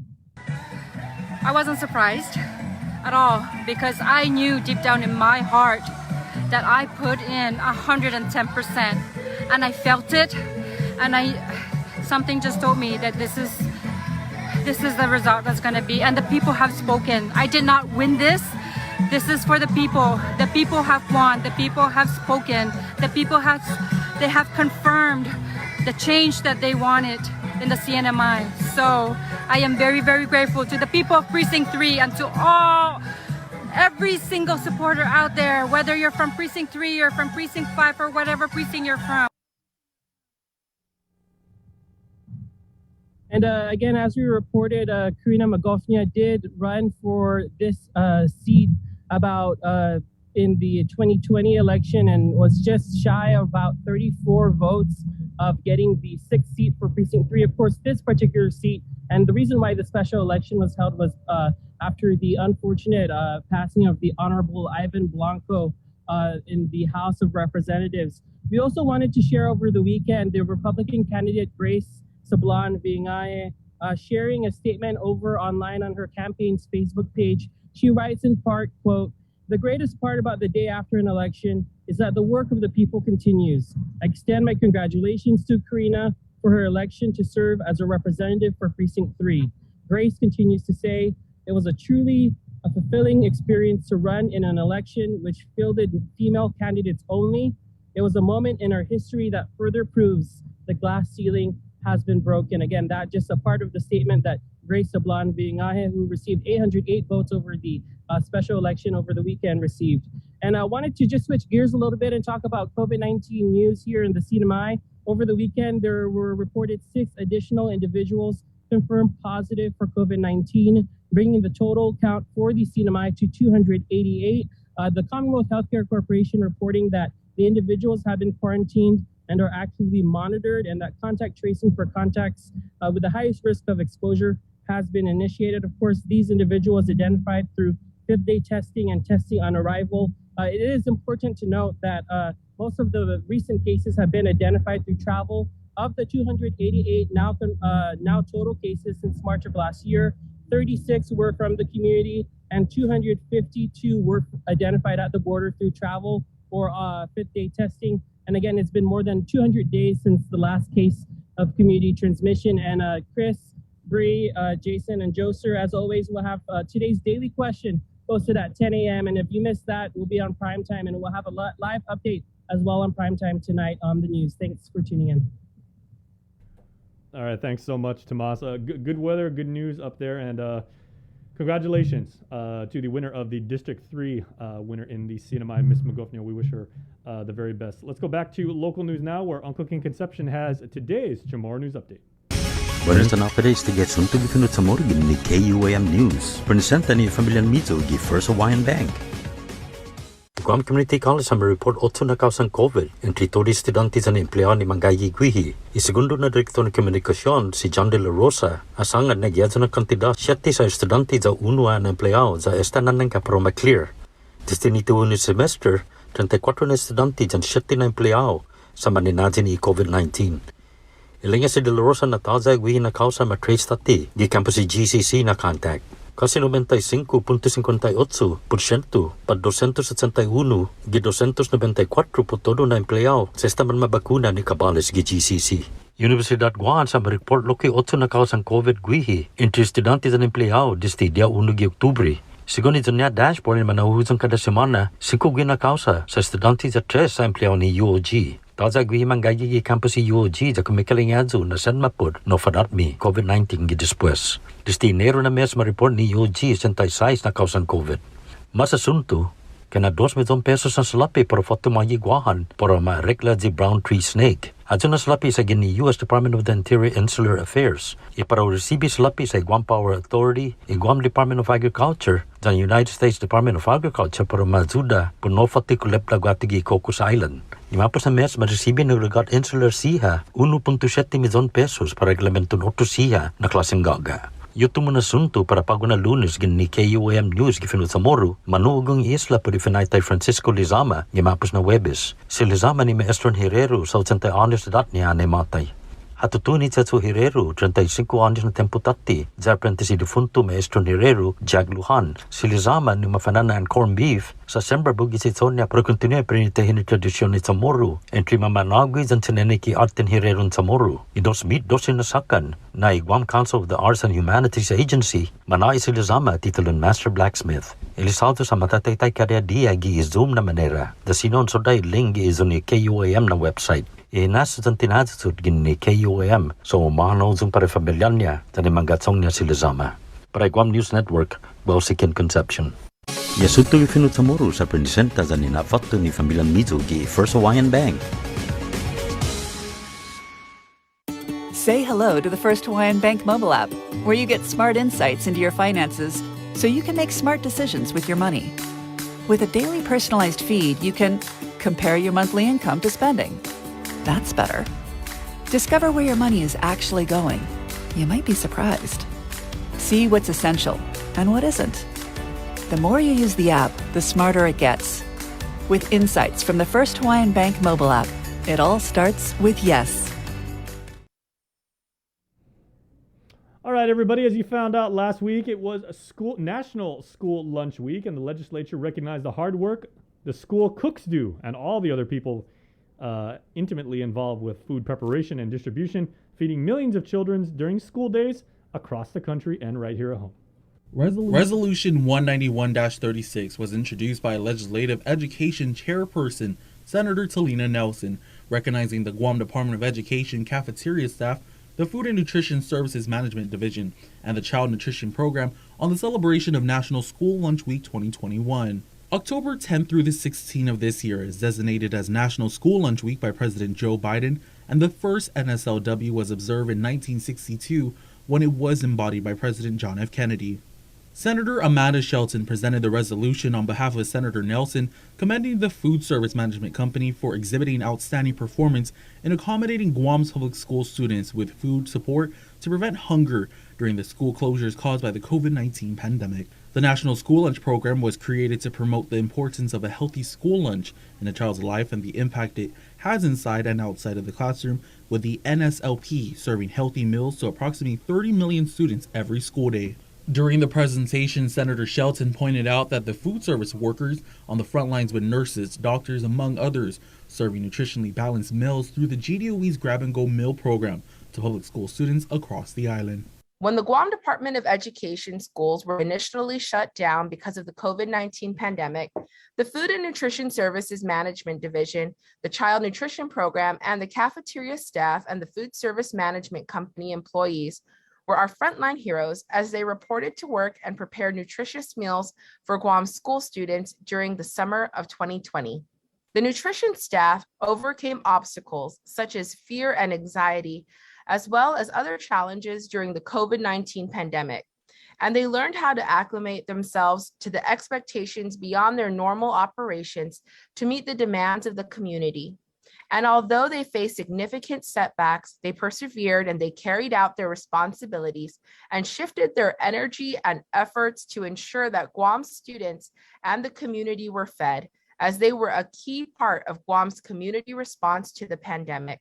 About 7 million nutritious packaged meals, including milk and fresh produce, were disseminated to students in the course of 3 months, according to Senator Shelton. Reporting for Guam's News Network, Guahusi Isaiah Ugn.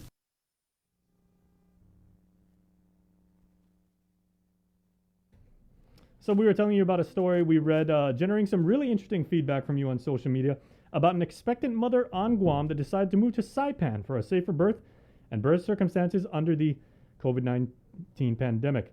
She shared her stories once again with Tomas Mangla. For the past 10 years, Muñeca de Oro has been traveling between her home in Guam and the Northern Marianas, visiting family and friends. She planned to move to the NMI in a few years, but things changed when the pandemic hit. And the COVID situation on Guam really accelerated my move to the CNMI. I definitely planned on moving here in 2022, but I'm currently 8 months pregnant. The anxiety amid a third wave of COVID-19 on Guam was overwhelming. And so much of my family and friends were contracting the virus, and I also had a friend lose her life to the virus, and this was just in late August, and that really mentally strains me. So a few weeks ago, she moved with her son and partner to find refuge in Saipan, where there hasn't been community transmission in over 200 days, and a mandatory quarantine for all incoming travelers serves as the island's first defense. Because their immune systems are suppressed, the virus really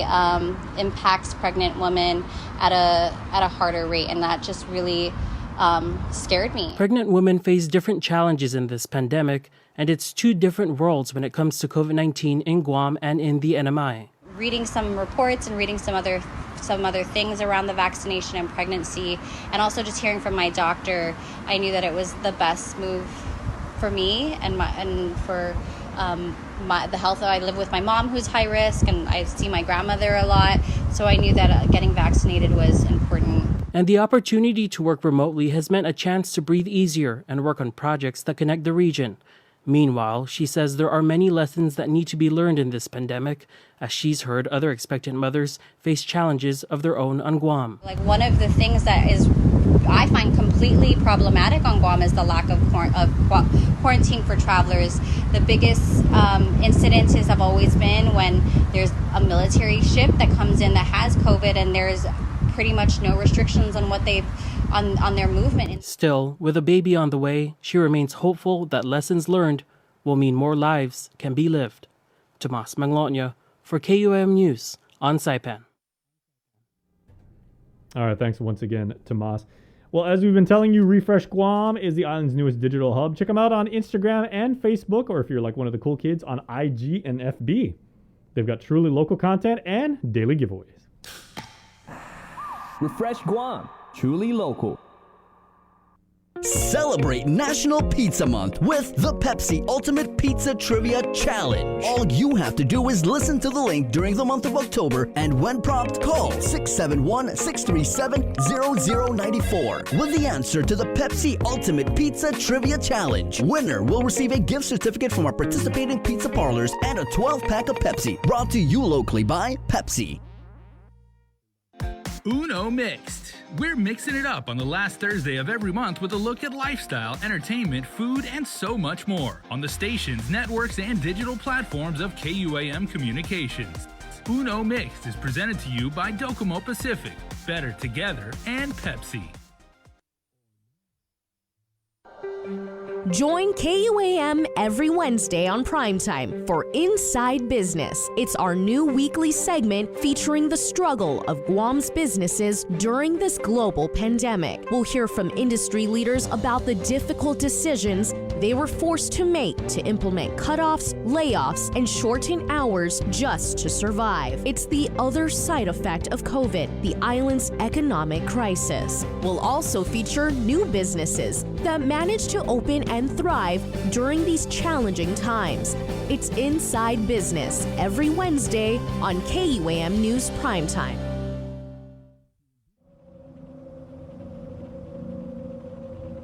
The Totomotna Tales. October on the KUAM Podcast Network.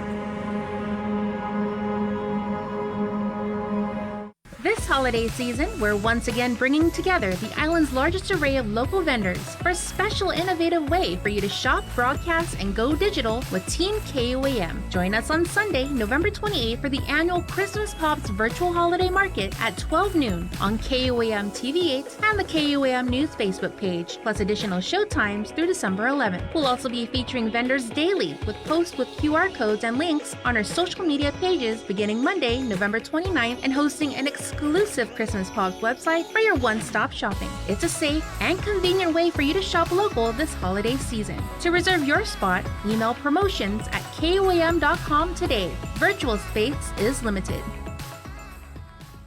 Do you feel like you're missing out on something? Make life more rewarding with Pacific Points. Earn and redeem points for bill rebates and free load at IT&E, discounts on fuel at Shell, vouchers at Foodies, and United Mileage Plus miles. You can even pay with Pacific Points at IT&E, Shell, and Foodies. Pacific Points. Do more, get more. And that's where I ought to be. Enjoying the girls along on the beach and under the coconut tree. Guam is good, Guam is hot, Guam is just such a little spot. It's a beautiful island that you've never seen, where America's day begins.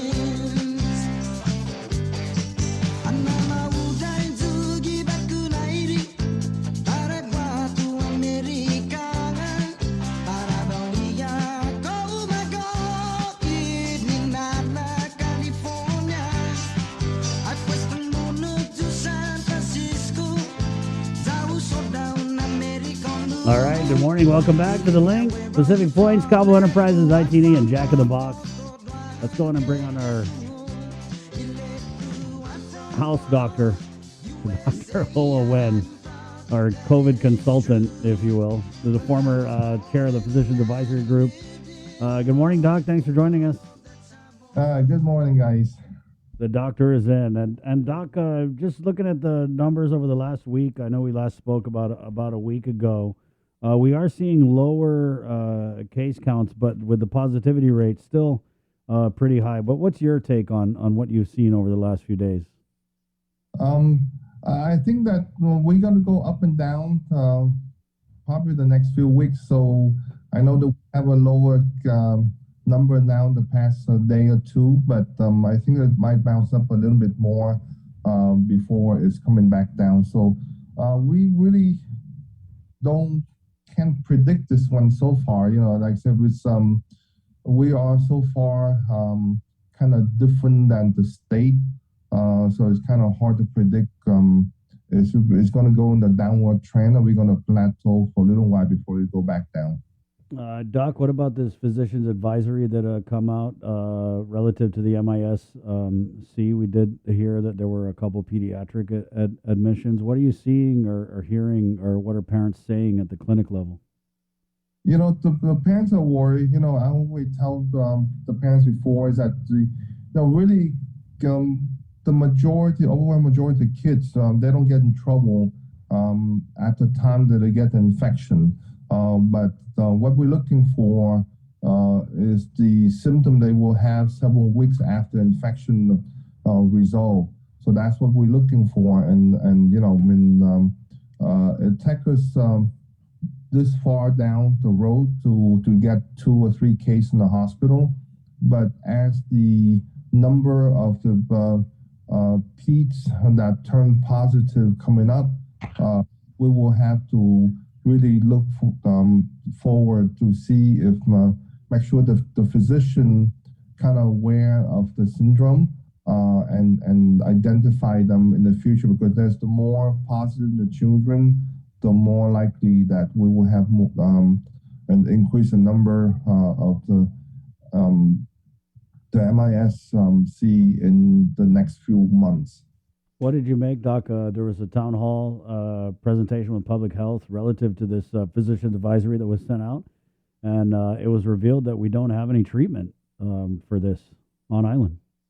Yeah, the treatment IVIG, and that's pretty rare, and I'm not surprised that we do not have it on the island right now, because that's something that we don't use often. So I think that they expect to have a shipment coming in for IVIG this week. So hopefully, you know, we will have on the island for the future. But you know, it's across the United States. It's a shortage. Again, we don't stock those things and keep those things for a long time. So there's no one to blame on that one. It's just that we run out, and hopefully come in soon this week for the kids. Doc, you know, you were coming on here a few weeks ago and you talked about the gaps when public health identifies a positive, right? And you had raised concerns about what are we doing to reach these positives, because we had seen some deaths reported where these COVID-related fatalities were known positives, meaning public health knew they were positive COVID-19 cases, which begged the question, did they do enough to reach out to these people?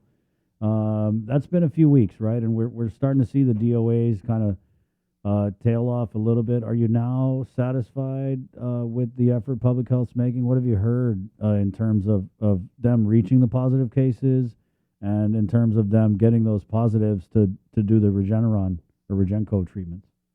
We still behind on reaching out to the positive and notify them regarding the isolation and contact tracing. But again, those will be right now at this point, because we have so many, be selective contact tracing at this point. But regarding the Regeneron the treatment, I think we do a much better job now regarding identify the high risk and refer them to the infusion or the treatment in Manila.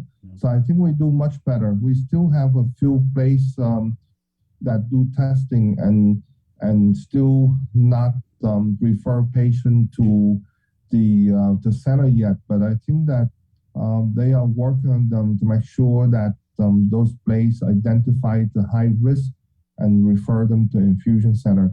I think the more knowledge out there for our population to know that the treatment is available if they want it, it's better. I think our people know about a lot more now. So even if the center don't refer to them, they can still self-refer to the center for the treatment. So it's good. We just have to keep on message out there for the population and make sure they're aware of it. We're going to still have some DOA, unfortunately, because people are still, not everyone, that we were able to reach out 100%. So I just, again, Chris, the show like this will reach out a lot more. And we just have people to pass out word of mouth that, hey, you got to come in early.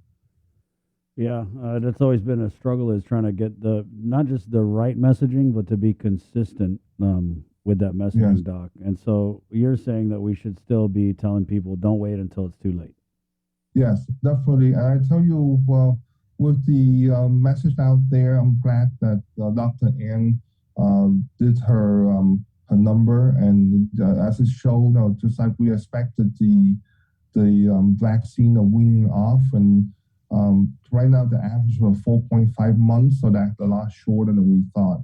We thought about 6 to 9 months, but for whatever reason is, we are at 4.5 months. So I would highly encourage people to get the booster. I would say forget about the priority at this point. If you are anywhere from 4 to 6 months out of your second dose, go somewhere and get the booster. But it's not that we are in any shortage of booster at this point. So I would say that if you are 4 to 6 months out, to try to make an effort as much as possible to come in. There's multiple sites to get the third shot. So I would say, please come in. I would ask,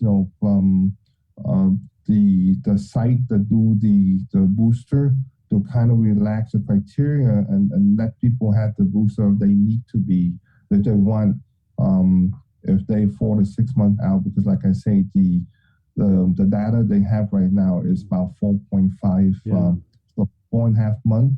So you can get an infection already. I saw that, Doc. Just to be clear, right? So, for example, in my case personally, I took the Moderna. Well, I didn't take it. You guys gave it to me. Second shot was, I think, in March. So I don't even know, and I should know. I don't even know the criteria for the third shot of Moderna. But for example, I'm 47 years old, pre-hypertension, early stage diabetes. Am I eligible to get the third shot, or who is? So right now, Christmas, if you follow the criteria, you're not going to be able to get it yet. Just because you don't have the comorbidity at this point. The comorbidity is basically from 18 to 50. You should have the shot. But right now, like I say, all the breakthrough right now that we see, including the clinic, a lot of people don't have no comorbidity, but they still have a breakthrough infection. So, you know, when at this point, when the data come out to 4.5 months that you can get infection, yours in February, yeah, I mean, Christmas you walk to the clinic, I would give to you already. I would highly encourage that. I know the Moderna just recently got approved by the FDA this past Thursday. So, you know, it's approved for half a dose. So, I mean, they should be given at this point and not follow the criteria so much. Like I say, Guam is somewhat unique because our breakthrough rate is a lot higher than the state, you know, and so a lot shorter in the time frame for the immunity. So I would say that, hey, if you should be able to get the booster if you want it. Right on. Well, Doc. The key here, Chris, to encourage as many people come out to get the booster as much as possible, right? But I know the booster is kind of slow. You know, it's we have 2,000-3,000 people now. We should have a lot more people to get the booster at this point. So all the people that in December, January, February, March should be out right now to get the booster ready. But I think it's take off a little bit slow. So the message out there should be encourage people to go in and get the booster. Yeah, I mean, Doc, I got to say that we've been talking about the booster and when are we going to roll out the plans for the booster shot for months here on this show. I remember asking you about this, God, in like April or probably earlier. So, yeah, it's all in the planning. And what, in your opinion, if the booster shots, the numbers are low and you think we should be seeing more people who've gotten the booster ready, what do we need to do better? You know, we should tell people come in and get a booster. I have a patient come in last week, and she showed up one of the outreach clinic, and she's a week earlier than 6 months, and the outreach won't give to her a week earlier, and to me that's a shame. You know, I mean, just give it to them when they're there ready. You know, she might not come back in a week from now. You know, it doesn't make any sense. So, I mean, if they show up to your outreach clinic, give to them. You know, it doesn't matter a week, man. That's so, no, it's, it doesn't make any sense. So whoever make the decision should be, you know, if they show up, give to them, you know, and that's how we protect our community and those breakthrough case at this point. So, like I say, just give and be liberal to it. We're not short. I tell you, in the state, you show up somewhere, you want the booster, they give it to you. There's no question asked. You can get it at the airport, you can get it at the mall, you can get, you know, anywhere you go that they have a I think booster. they even got it at Starbucks, Doc. I know. So if our people want it, give to them. Because like I say, the data show 4.5 months. Doesn't matter your comorbidity or not. And remember, the young people from 18 to 40, they don't have comorbidity. So if they want to give to them, the only way you protect them from bringing home their parents. Yeah. Thank you, Doc, for your words again this week. And that's our assignment for this week, guys, from the Good Doctor. Go out and get your booster. Talk to your doctor about getting the third shot of Moderna if you got the Moderna vaccine. Right, Doc?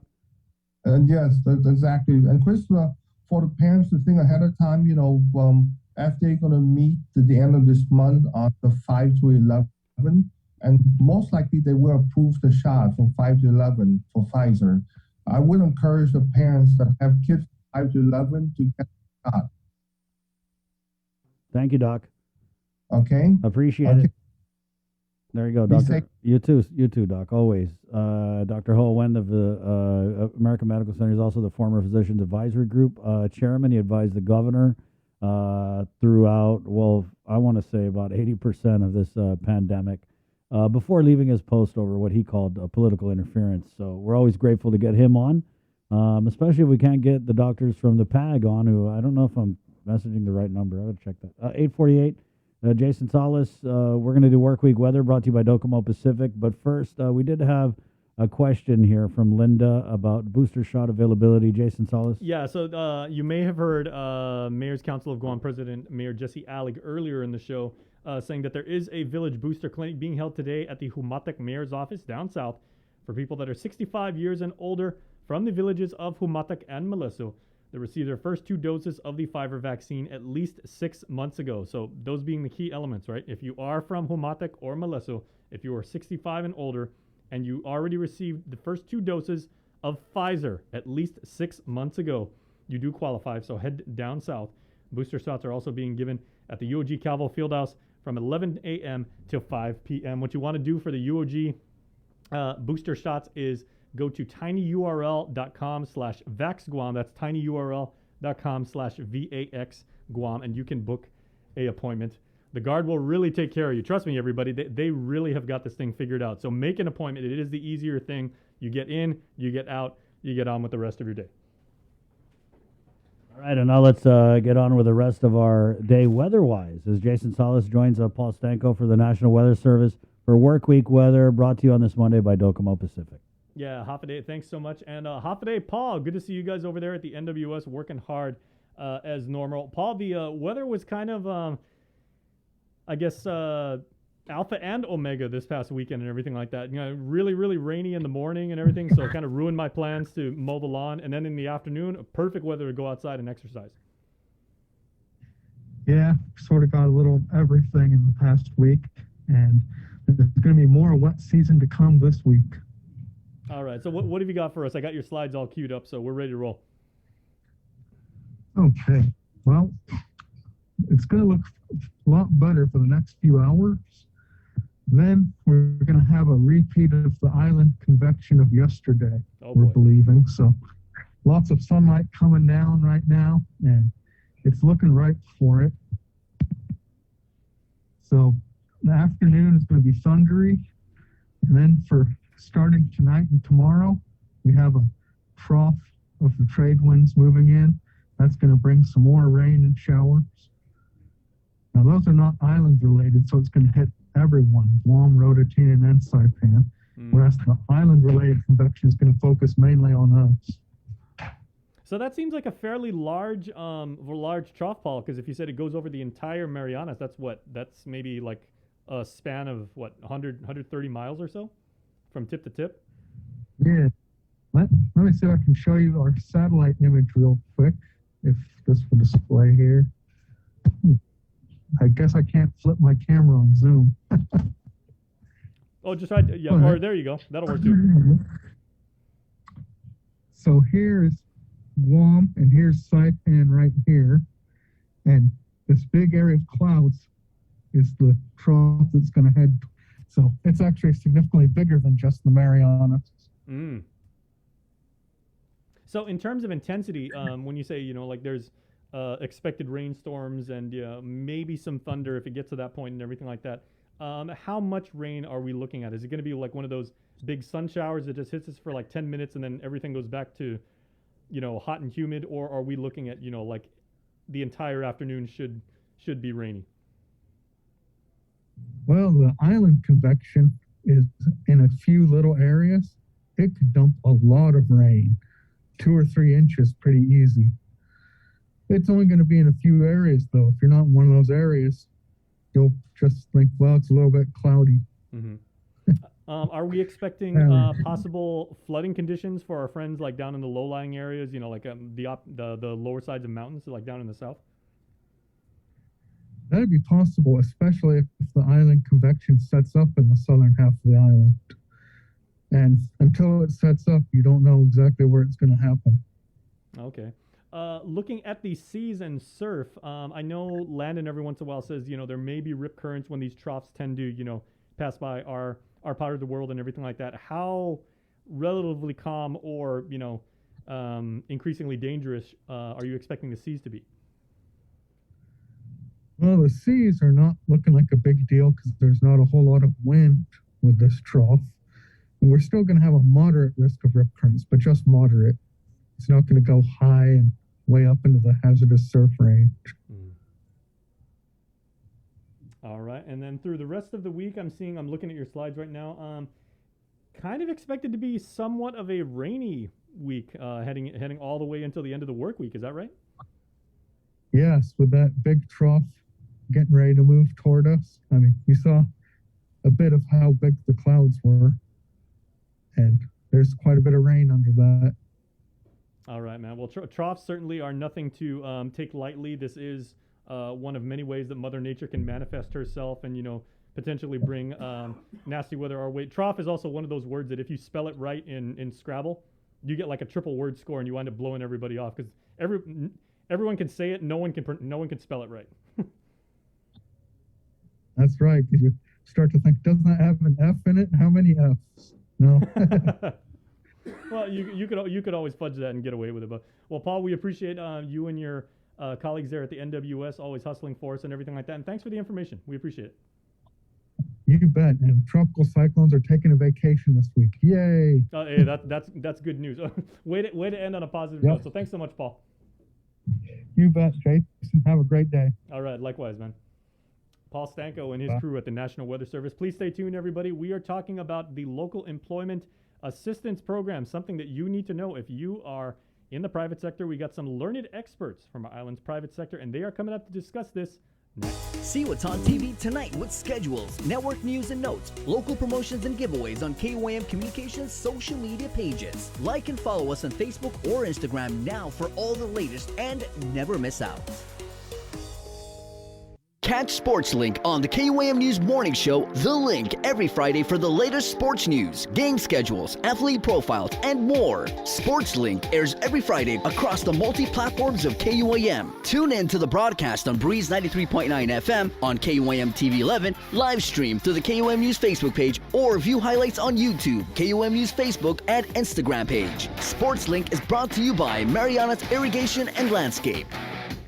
KUAM's multi-platform morning show, The Link, just got a little more delicious with Feed Me Fridays. Chris, Sabrina, Jason, and the rest of the morning crew will take some time off each Friday to talk, taste, and tempt you with all the latest and greatest food and drinks on Guam. Old faves, new hits, and everything else we can put in our bellies. It's Feed Me Fridays on The Link, brought to you by King's Restaurants, Ruby Tuesday Guam, and Devondale.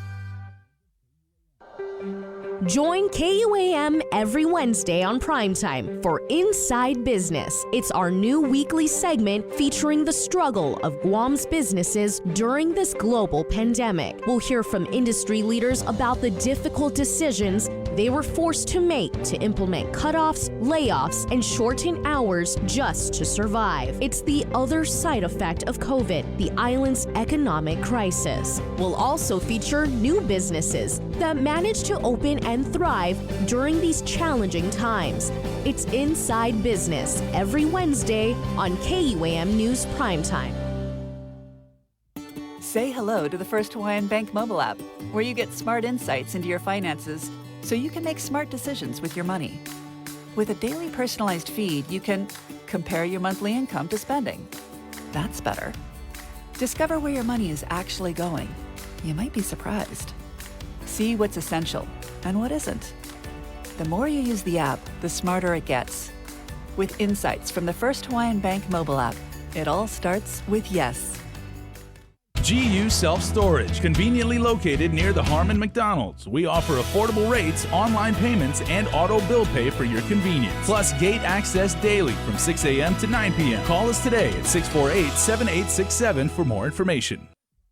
Do you feel like you're missing out on something? Make life more rewarding with Pacific Points. Earn and redeem points for bill rebates and free load at IT&E, discounts on fuel at Shell, vouchers at Foodies, and United Mileage Plus miles. You can even pay with Pacific Points at IT&E, Shell, and Foodies. Pacific Points. Do more, get more.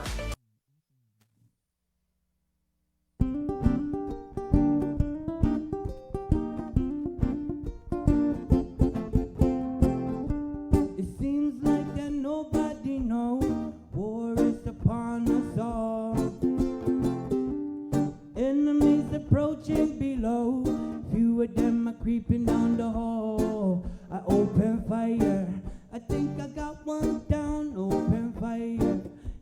they're sneaking out the track, open fire. They went to zero down, open fire. Let them know that we back, this ain't a drill. Take cover and watch your back, those back, this shit's for real. It's over, top flight on attack, this ain't a drill. Take cover, watch your back, this is for real. It's over, top flight on attack, cause someone's got a warrior for more. Taking out them enemies, we seeking out for more. Cause someone's got a warrior for more. All right, welcome back to The Link, everybody. We are shifting gears and basically moving into high speed now as we are trying to do everything we can to get our economy, our private sector, our primary revenue streams, of course, that being hospitality, back on track. And news is coming out about the Local Employers Assistance Program, a very, very apropos acronym saying LEAP. Let's all take this leap together. Let's get this thing done. So I brought some people in the KOM News Zoom room right now across industries. Of course, our friend Mary Rhodes, the president of the Guam Hotel and Restaurant Association, someone who has her finger on basically all the pulses of hospitality, hotels, restaurants, what have you. Somebody I used to work for way back in the days of Sprint, my good friend Jay Merrill, who has now dedicated his life to understanding market behavior, doing a lot of things with product promotion and like things like that. Jay doing a lot of studies and everything. Market MRD, right, Jay? Yeah, that's correct, Jason. Market Research and Development. There you go. Very good to see you as always. Let's go down to Valley of the Lati, where our friend John Uggan, Senor Uggan, with Caradec Carabao. Good morning, Mr. Uggan. Buenas. Oops. Oh, you muted, sir. Unmute, please. Oi, dan half a day, tatawahan. Buenas, sir. Half a day. Thank you very much for joining us. Jesus Masi. And lastly, but certainly not leastly, somebody who knows a thing or two about making visitors to our island very happy and exhibiting the half a day spirit, Steve Kasperbauer. So Steve, good morning. Good to see you as always. Good morning, everybody. And thank you for inviting us onto your show. Absolutely. So obviously a very diverse panel, people here with a lot of experience, like in this room already, people with a common goal of trying to get Guam back on the road to prosperity and everything. So we can just go around and feel free to riff off each other here. When you heard about the formulation of the Local Employers Assistance Program and everything like that, what are we looking at in terms of its effectiveness on scale, scope, organizational size, and who can benefit from this? Well, maybe I can start. You know, it was only about a month ago that a small group of individuals who started with a base interest in the gap in the tourism industry that didn't really fall into one of the two programs, the Restaurant Revitalization Program or the Shutter Venue Operators Grant, which was for performing arts types of productions, which is basically mainly to tour attractions, etc., got together and said, if this extension of tourists not coming to Guam continues, then we're going to have to really be a team player to let the community know that we're going to need a little bit more funding. And so with that cause, you know,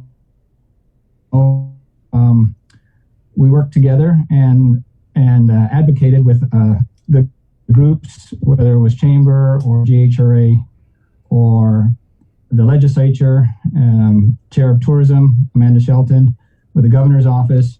We wanted it to be one team, no seam, Team Guam, because we know that our biggest industry is tourism, and that we wanted to make sure that those of us who have our ears to the Coconut Railroad track can really let people know where we're really at and what the expectations are. And so with that, it was ascertained also with a lot of research with Jay Merrill, as well as that we will need another stimulus.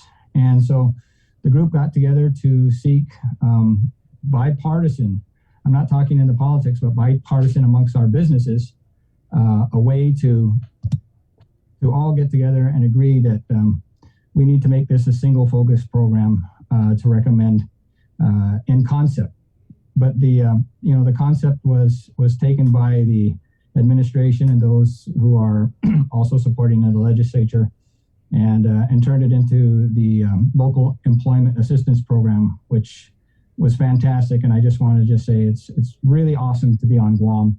It's really awesome to have this community where we all can know and work together so quickly to address the needs of the thousands of employees that are still waiting to get back into a job and keep those companies going, so that when tourism opens up, which should be, we maybe starting 6 months from now, I think we'll start to see a better trickle in. But during that time, we know that the government and all of us are investing for a future that can bounce back quickly. So we want to say thank you for all of that. Oh, well, thanks for that, Stephen. That projection of hopefully tourism getting better in about 6 months. I know that's something that many of your contemporaries in island hospitality have kind of like shared, like a rough estimate, maybe late part of spring 2022, we might start to see some of some positive gains. So, Jay, if I can go to you, looking at the research that you've done in this, of course, the funding for this draws down $25 million from the American Rescue Plan Act. Is that enough to be able to adequately maintain and then hopefully increase employment numbers, seeing as how like many businesses in this line of work and everything like that, payroll is always going to be like such a massive part of their cost layout? Well, that's a good start. Jason, thanks very much for having us on. This initiative, really started way back in 2020. And it got started on the basis of attempting to do some things that were going to assist the island to recover. So there was a website called GuamRecovery.com that was tilted up, and we went out and did an initial research of GVB's membership just to try and get some sort of gauge on how difficult things really were for island tourism businesses, and discovered it was pretty bad. Presented to the governor, and she said, my goodness, we really need to see what the impact is going to be on the entire island. In other words, not just tourism businesses, but all businesses, as well as the community itself. So she was very helpful in funding a project between my company, Market Research and Development, and the University of Guam, where we went out and we surveyed residents and we surveyed businesses. And amongst the business survey, what we discovered was pretty shocking. We replicated a study that was done in 2017 by the U.S. Census Bureau. It's called the Economic Census. It's done every 5 years, and it was going to be some time before the next one came out. So we replicated that, and what we discovered was that revenues among private enterprise businesses, their overall revenue picture, had declined from 2017 to 2020 by 66%. So 66% of the revenue that would normally go in to fund things like gross receipts taxes, payroll, benefits, jobs was gone. And then we discovered that the situation wasn't evenly felt across the island. In fact, what we discovered was if we took the median of all businesses on the island, tourism businesses were hurt by a factor of 1/3 more. So of all of the business sectors that were impacted, tourism was hurt the most. And I'm a partner with Dave in the Valley of the Latte, and what we've done is work a lot with our other partners, such as John, in helping local entrepreneurs get started. And what we discovered in the survey, confirmed also in 2017, was that the business sector was, in the tourism sector, was made up largely of small firms. In fact, some 80% of them have less than 20 employees. So we knew that this was a very severe downturn. The impact was clearly in the tourism sector, and it was clearly hurting very small, locally owned businesses, because over 3/4 of the businesses in that sector are actually owned by local people. So it was at that point that we decided that it was necessary to bring in some folks like Steve and other members of our team within the Japanese and Korean travel industry, Bo Baba from Atlantis, and to begin thinking of ways in which we could try and ameliorate the problem, try and make it better. And what we decided was going to be needed was a program that was similar to what the federal government had tilted up, something on the lines of either the Payroll Protection Plan or the Shuttered Venues Opportunity Grant Program, something that would be in line with providing grants to help businesses through the period. But your question originally was this enough? And the fact is it probably won't be. But it is important to see what we can do to bridge the period of time where folks are right now experiencing tremendous hardship to when visitors can start to come back. Because at the moment, folks are simply unable to get any business at all. And in order for them to be ready to reopen, to provide services that our tourists are going to expect, in order for Guam to deliver the experience that it's known for, which is our hallmark, our people, our experience, the things that people enjoy while they're here, we're going to have these businesses ready to go. And unless there's extraordinary assistance, that isn't going to happen. And now, that being the case, Jay and Mary, I'd like to ask you to jump in here as you see fit. But is that funding that's being allowed, the $25 million from the ARP, is that predicated on businesses returning to full operational tempo and full operational capacity, like front of house, back of house, or are we still kind of like assuming that companies will, at least for the next few months, continue to run lean? Actually, the governor has actually committed the $25 million. And today we've been doing kind of a petition for people to send their support letters and forms in so we could address the legislature when they do have the public hearing for the additional $25 million. So that due date is actually today, because we're hoping that the senators, I know Senator Amanda Shelton was committed to having a public hearing for the additional $25 million. Originally, the ask was for $75 million, recognizing the number of businesses in the tourism industry. And so that's a clarification that it is intended to benefit all business sectors, right? Including not just optional tours, it's also, travel agents, transportation, hotels, restaurants. A lot of these businesses have received federal funding, as stated earlier, but it's at a point where those federal dollars have already been utilized, and there needs to be more of a stimulus, as you had stated. So we're really hoping to combine the federal funding with the $25 million from the governor through the ARC, but also to have local appropriation of another $25 million. Now, if we could also seek funding, like working with the congressman, maybe Department of Interior, Economic Development Authority, or EDC, to really go after the additional $25 million.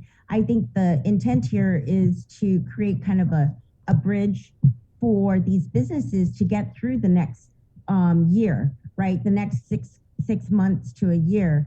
And so GITA has been very willing to have these conversations with them, and they actually helped us get to the point with the governor to come up with the structure of what that $25 million would entail. And so GITA is planning to have, I know that, Director Mel Mendiola, she had mentioned already that she's going to meet with the industry stakeholders. So every time GITA has pushed federal funding dollars towards private sector, they have done a really good job in working with organizations like GHRA, the Guam Women's Chamber, the Guam Chamber of Commerce, and even the Guam Contractors Association. So we could really talk from an organization level to advocate on behalf of the different industries we represent. And so GITA is planning to have industry stakeholder meetings to talk about the structure of this $25 million. But I believe the intent is there to get additional funding so that we can try to secure all of the $75 million. And it's really important, and I know I've been, on the link many times talking about how we need to progress forward, and knowing what we're looking at in 2022, we need to really get this injection of stimulus funding into private sector, specifically for the tourism industry, because even though restrictions have been lifted at a certain level for different businesses, a lot of these businesses, it just doesn't make sense for them to open up because majority of their revenue comes from tourists. And, with a population of 170,000 people here on Guam, both local and military residents, it's not going to garner the revenues that, to make up the losses of tourists, right? 1.5 million tourists. So there's a huge gap. There's a huge loss that everybody's expecting to continue to have through 2022. So it's really important we stabilize our economy and lay the groundwork for economic recovery and help bring the jobs back. and specifically within the tourism industry that has been around for almost 60 years. Well, let's go now, Mary, to one of the businesses obviously directly affected by that and trying to get back to what would be considered, I hate using the phrase business as usual because, nothing's as usual anymore. But Mr. Uggan down at Valley de Lati, I've been very, very fortunate to actually take a tour of your facilities when the world was normal. There's so many people and it requires like so many moving parts just to get that operation, up and running at a normal pace and everything like that. What is the last year and a half been for you at trying to, accommodate tour packs and just to be able to run at a somewhat normal level when, there's been so many restrictions? It's very difficult and it's very hard, not only by of myself, but my other partners. We thank the federal government for some of the support and everything, but that's for the past year and a half, and it's not that much, but at least it's more than zero. But we're looking at the future, and ever since it closed, taking care of the animals is a daily thing, and doing that 24/7, and no income coming in is like who wants to, when you apply for credit, they look at your credit and say, oh, you're making 70% and you only got 30% debt. That's good, but when you're operating a business and you're losing 70% and you're only gaining 30%, that's not real good. Just recently, I won't mention the hotel, but I have worked for that hotel for 14 years. And since they shut down, I haven't gone back to work. So now they call me and say, hey, would I like you to come back to work? And I said, it's going to be difficult because all the employees I had are no longer employed with me. And, anybody can operate an ice cream machine, but not everybody can operate a real live Carabao, and to have the tourists get on it and for all the safety factors and everything makes it more difficult. So, that's what's going to happen to our tourism industry is when we start losing those employees, and then to come back is going to cost more. And look at the prices that we have now in our community, with the shipment all being blocked and held back and everything. The prices of the commodities are high, and people need to make money, and that's their daily life, and that's their sustenance to live a normal life, normal per se without this COVID. But down there at the valley, we're struggling. We are struggling, and it's a commitment that we place upon ourselves that it's the culture. And if we don't continue to maintain it at the minimum, then we're going to lose it. And the Valley de Lati is a real life museum, and it's going to be difficult to come back and train those people that we used to have, and then to get another new people and retrain them. It's going to make it quite expensive, and then the price of the admission fee is going to go up because business needs to recover. That's a very good point, Mr. Uggan. I'd like to shift over to Steve now, because Steve, you're in a somewhat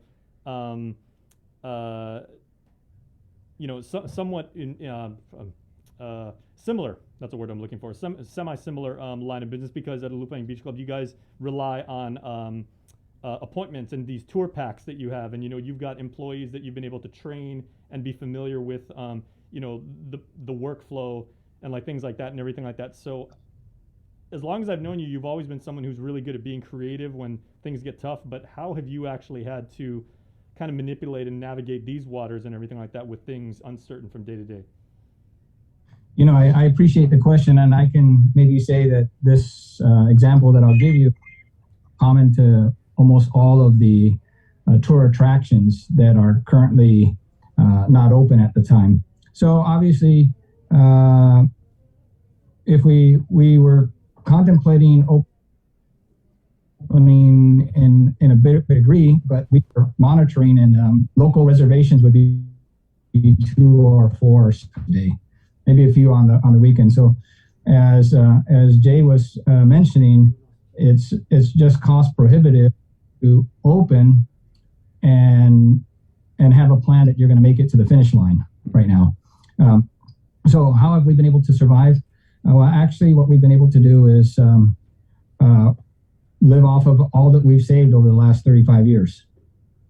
So we started in 1986, soft opening, and then in 87 we opened for regular tours, and we've been very careful. I mean, our industry, especially marine sports, I can tell you how many companies have come and gone, but we've been able to, with a careful financial management plan, squirrel away for a hard time just in case. Well, we never thought a hard time this much, so the acorns are diminishing. Let's put it that way. Yeah.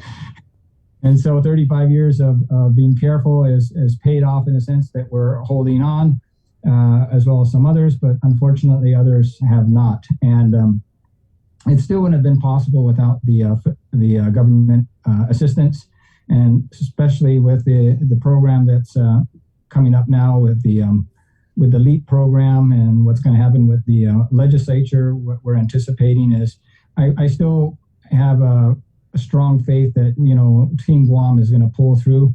And we said maybe 75 million would be great. The landscape changes. And so if $50 million was appropriated first, and as that was being rolled out, another assessment could be ongoing to see who else would be in the particular need. I think that the program is going to address those who are most needy. And so going back to our industry, when we looked at personal situations, we said, you know what, every business on Guam is important. Every business is a vital link into being part of the tourist attraction. So you may be a little souvenir store across the street from one of the hotels, but you're not down in Tumon because of mainly local traffic, right? But you do hire locals in your souvenir store, and that helps the economy go around. So right now, how are we working? Many of our employees have taken temporary jobs elsewhere in the meantime, but they've been loyal to the industry. I want to bring up a point is, Guam has an incredible safety record, probably one of the best in the world, or the best in the world, with safety with marine sports. And that's due to basically the staff that has been groomed and worked in the marine sports industry over the last 30 years. If you think about it, the number of accidents and drownings even over the years are in the very low, barely. They never break into a double digit in a year. Usually it's only a few, and those people may have had a heart attack in water. That's because our employees have all this institutional experience of being in the water that they can anticipate, and they know what's going to happen before it happens. And that's been a great asset to the island. We really need to make sure that we can protect and keep those types of employees in our industry.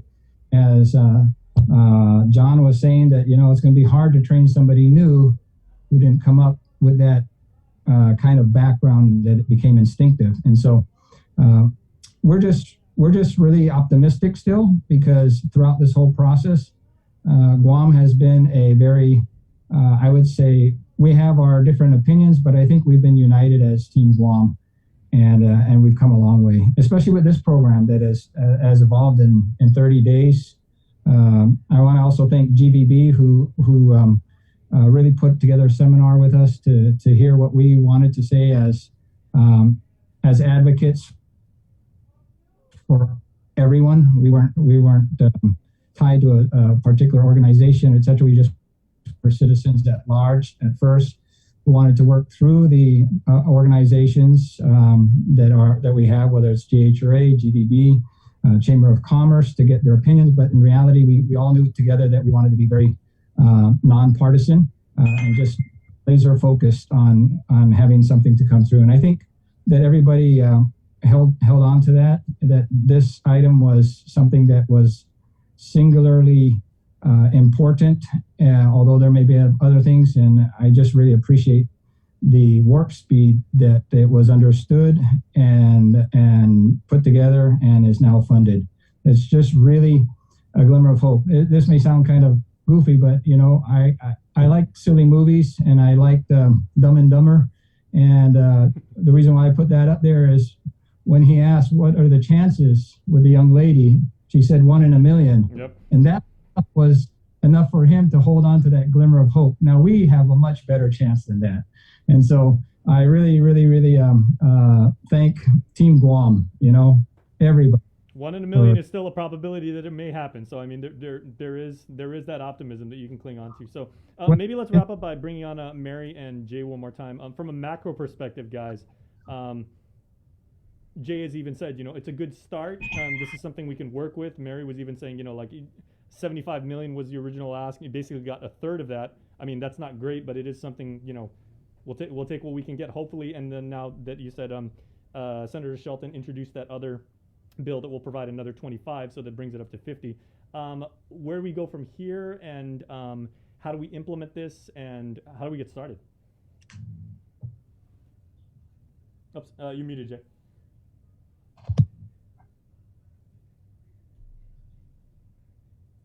As Mary was saying, there's going to be a series of stakeholder meetings that Geeta is going to convene in this next week or so that we hope will provide some guidance as to how the benefits will actually be administered.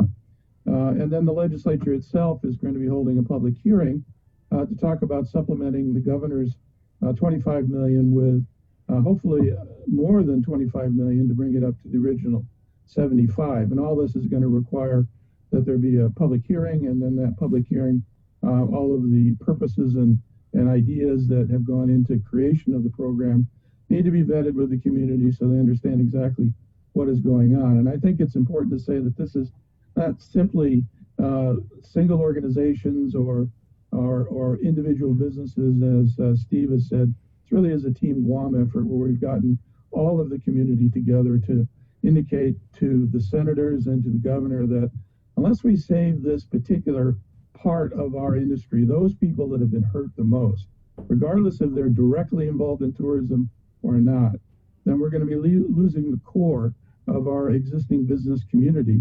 And that's going to make it that much harder for us to rebound and provide the services that we all need to be able to provide it in order to make Guam recover as quickly as it can.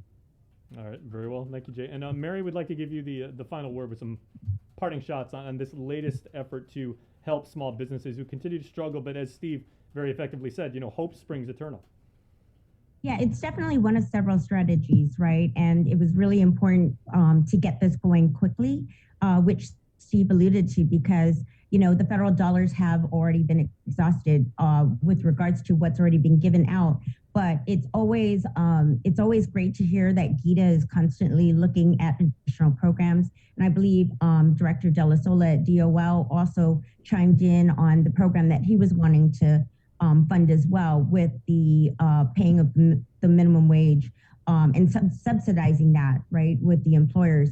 And so I think that really collectively, again, everybody just worked together on this, and everybody saw the great need to help people get through the end of this year and the beginning of next year. So I think the timing is extremely important, especially if we're going to continue to promote Guam as a safe destination. I think that promoting even WTTC safe travels really externally to our markets, especially as Korea has already, they're not doing quarantine on the return. And, as vaccinations increase with Korea and Japan, in those markets, they're really moving quickly through their vaccination rates. And so there's a lot ahead, even with President Biden's announcement with regards to travel for international travelers into the U.S. market.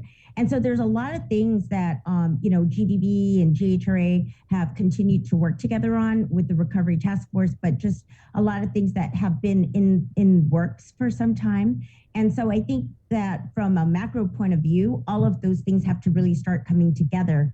But the point of LEAP and the other programs, other appropriations that was really put together so quickly here is, again, to allow the businesses to survive in the next, 6 to 12 months as we're continuing to try to rebuild tourism and rebuild our markets, understanding what, our challenges are with our regional partners.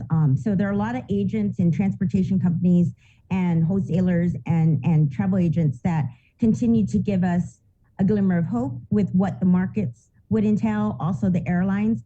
And so I think that it's really important to send those messages out that, Guam is doing what we need to do in order to continue to preserve the businesses that make up a destination, but also continue to employ people here that will continue to ensure its safety and resiliency as we move forward to be competitive in our region. Oh, okay, and yes, Mr. Uggan. Yeah, I'd just like to do a shout out to our legislatures, senators, that, it's going to be a domino effect if the support is not provided to our community.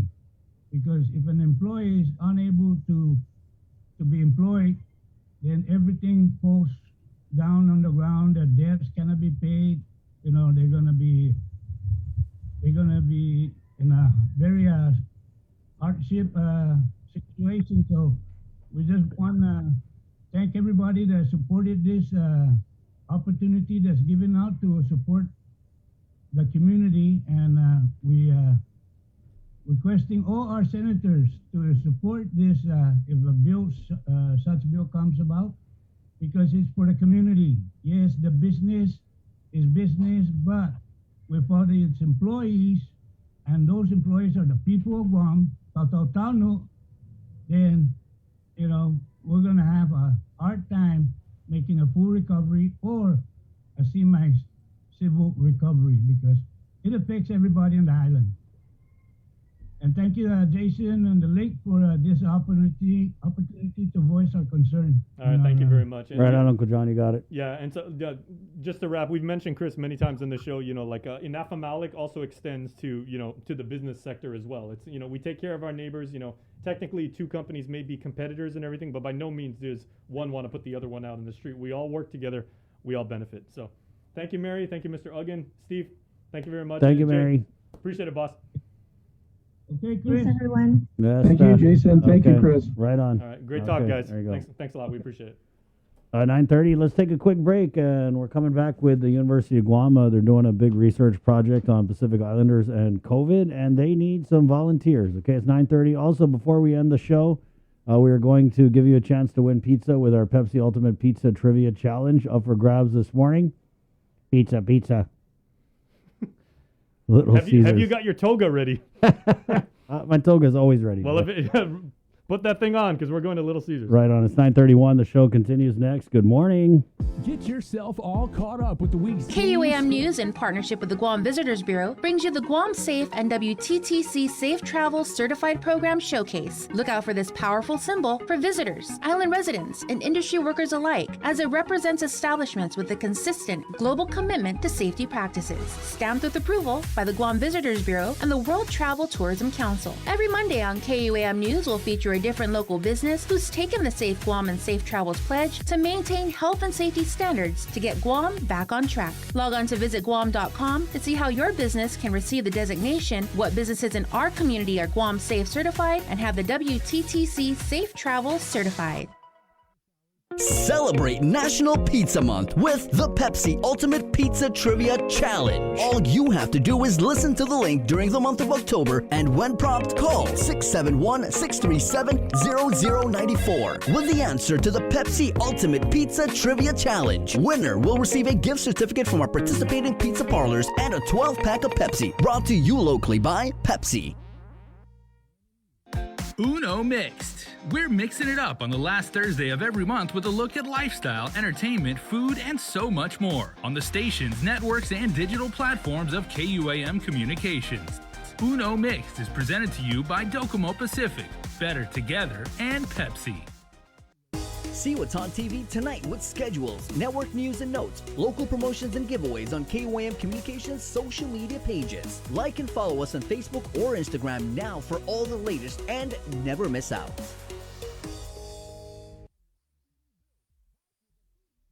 The Culture Club returns to KUAM Digital and KUAM News Weekend Edition, highlighting Guam's young artists, activists, and crafters as they work to protect, preserve, and promote our Chamorro culture. Watch this weekly feature on the digital platforms of KUAM News Weekend Edition, brought to you by Hanum. KUAM's multi-platform morning show, The Link, just got a little more delicious with Feed Me Fridays. Chris, Sabrina, Jason, and the rest of the morning crew will take some time off each Friday to talk, taste, and tempt you with all the latest and greatest food and drinks on Guam. Old faves, new hits, and everything else we can put in our bellies. It's Feed Me Fridays on The Link, brought to you by King's Restaurants, Ruby Tuesday Guam, and Devondale.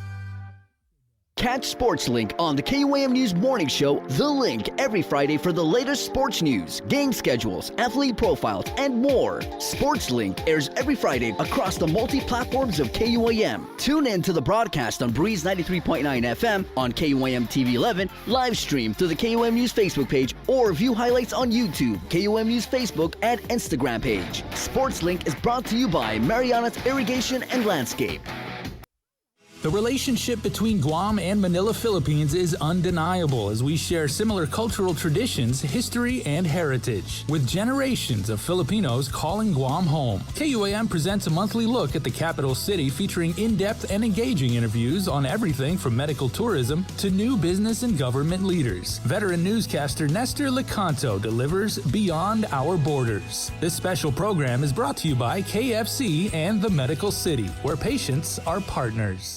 GU Self-Storage, conveniently located near the Harmon McDonald's. We offer affordable rates, online payments, and auto bill pay for your convenience. Plus gate access daily from 6 a.m. to 9 p.m. Call us today at 648-7867 for more information. Say hello to the First Hawaiian Bank mobile app. Want a better look at your spending?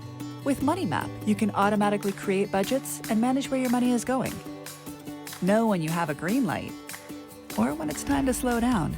Maybe cook more meals at home this week. Set your goals, track your progress, and find your way to exactly where you want to be.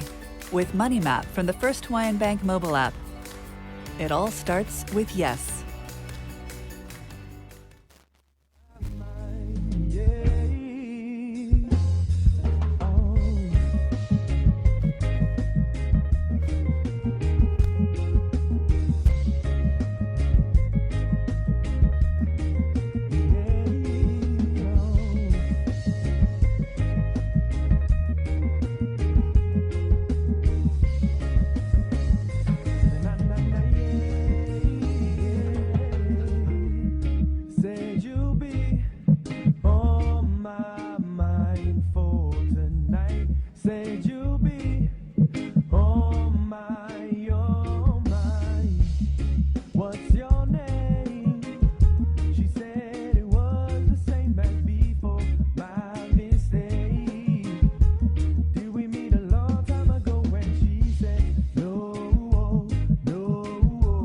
Welcome back to the show, everybody watching on Facebook Live, and welcome back to the KUAM News Zoom Room. Dr. Rachel Leon-Guerrero up at UOG. It seems like, just yesterday we had you here talking about the Beetle Nut Project that you're undertaking, seeing another aspect of how Pacific Island people react and possibly some of the contributing factors caused by beetle nut. I want to talk about that in a little bit, but now you've got another awesome project, and you're looking for volunteers from our part of the world for the Protecting Life Project. So first of all, good morning, and good to see you as always. Hi, Jason. Good morning. It's great to be back. Yeah, it just seemed like a couple of days ago I was with you guys, but yeah. So you're staying busy. Yeah, been very busy. Yeah. So this project is the UOG Radix Up Protecting Life Project, and this is a huge nationwide project. The Radix Up that's all over the country, and University of Guam is partnered up with the UH School of Medicine. And we're trying to learn more about why Pacific Islanders, their attitudes toward COVID testing and vaccinations. And the reason is because if you look at the incidence of COVID among Pacific Islanders collectively, so you combine Chamorros from Guam and CNMI and American Samoa, Palau, FSM, collectively, they have the highest morbidity and mortality rates associated with COVID-19. And that's huge, and we're probably the smallest ethnic group across the US, and yet we have the highest rates. So there's a real disparity. And so we just really want to learn more about why what is it about it, and so we're really trying to encourage people to get tested, because by getting tested, then that's how you can know if you have it, and you can take early steps to get treated or to prevent yourself from getting exposed. Okay, so Darian Rios is here also with UOG, and I believe Dr. Teo is here. It looks like the doctor dropped out. We'll try and get her back in. But Darian, good morning. Welcome to the show to you as well. Good morning. Thank you. Okay, so obviously, there's public health was just on Zoom last week, and they're epidemiologists, people who for a living track the nature of infectious disease, and they said, it's no big secret that you can kind of surmise that Guam and other Pacific people, we have a tendency based on our diet and maybe the fact that, this isn't a town like New York where you walk everywhere, or, Chris and I would go to Kings over here, which is maybe 600 feet away, and we drive.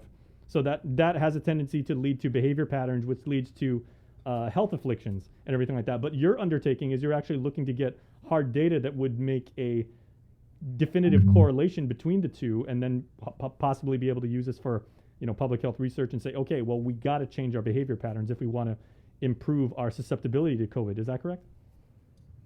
Yeah. Yes. So, Sorry, sorry, Darian, no. God, researchers are so polite. Oh, go ahead, Darian.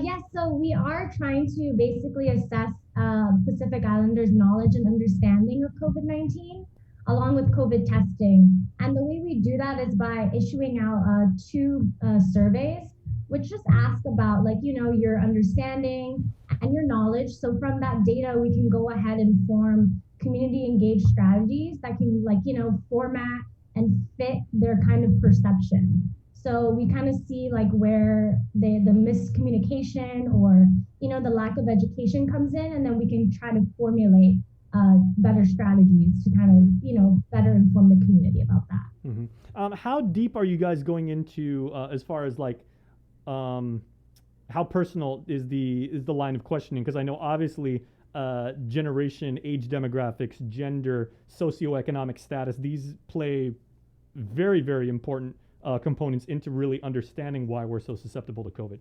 So what are some of the questions that you'd be asking? We basically ask just general demographic questions. So everything you said, your age, your village of residence. And I first do want to mention that all of our surveys are completely confidential. So we are unable to trace back your answers to you. So everybody's given this unique ID. So everything is confidential. But we basically just ask do you think questions do you think COVID-19 is real? How sick do you think you can get? Your understanding or your trust in different media outlets, in how they disseminate information on COVID-19 and COVID-19 testing. So there's a really extensive amount of questions that we do ask that also relate to social and also family household, who you live with, if you come from, if you're single or you're married or you have kids at home. So it's a lot of personal questions, but once again, all your answers are completely confidential. Okay, Doc, in formulating this questioning and everything like that, how much involvement with your researchers and people like Darian did you really come up with? Because again, it's the diet, the exercise or lack thereof and everything like that has really changed from generation to generation of our people. So, in making sure that you authored a question which would be applicable to so many different types of Guamanians and everything like that, how did you incorporate, their input? You know what? We actually did not ask a lot of questions about lifestyle habits, diet. I think we asked a few questions about medical history, if they're diabetic, what kind of medications they're taking, if they have high blood pressure.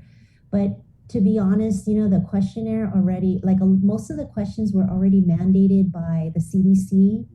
Okay, I see. And NIH, right? So, boy. This being a national program. Yeah, being national, because they want to get consistent data from the whole country.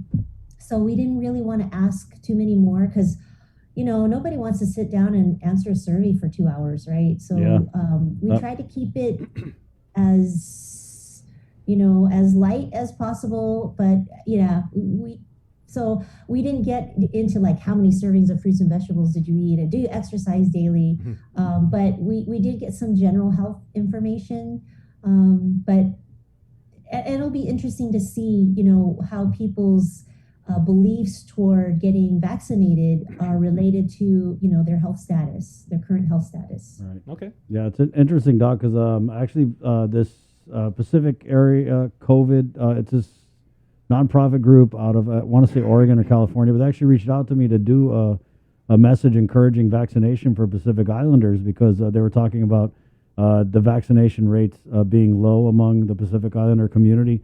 And then also exactly what you guys are talking about how we're disproportionately affected by the virus, and kind of just like looking at it, you know, before we, I don't know if this cart before the horse, but before we do the actual research, but how much of our differing like family and cultural practices are in effect with this? Because, you know, look at Guam, right?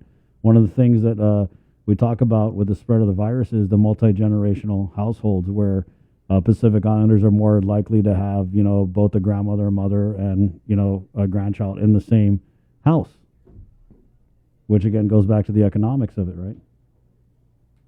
Yeah, that's right. I mean, you know, I think before the vaccines came out last January, that was such a scary thing for a lot of households because, you know, grandma's living at home or you can't even go visit grandma and grandpa. So the thing about the vaccine is it has really helped because the older generation are vaccinated, they feel a little bit more protected. And so I know in my family, you know, we couldn't go see certain family members because, you know, two of them were undergoing cancer treatment and there's no way we would do anything to compromise their, you know, their immunity status. So,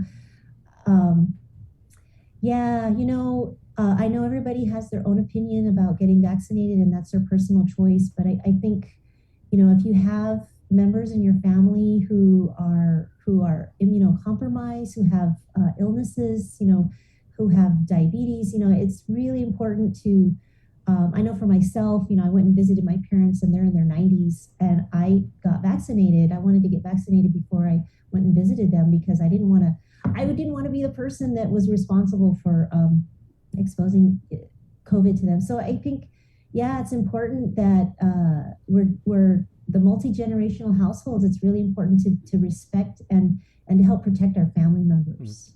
Okay, well, a question for Darian now, because of course, you know, the true value of a survey is it's only as good as the participants and the sample size that you actually get. So how can people participate? You know, we got your poster up right now and it says, scan this if you want more information. But if people would really like to join the fight and contribute to the well-being of our community and everything, how can they get involved?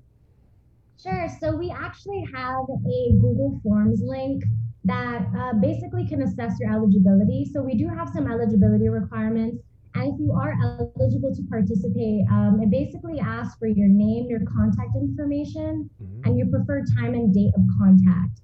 I think I've sent it. I'm not sure if you want me to send it, the URL link, but we also have a number that you can reach. Sure. It's 735-0215. So that'll directly go to my phone and I'll gladly speak to anybody and assess eligibility and explain more about our COVID-related. Are you cool with me putting that in our comments right now on Facebook Live? Okay. Yeah. That's awesome. Thank you. Okay. Can you talk a little bit more about the $35? And get ready for your cell phone to be blowing up now because you're on the link, so you're gonna get a few calls.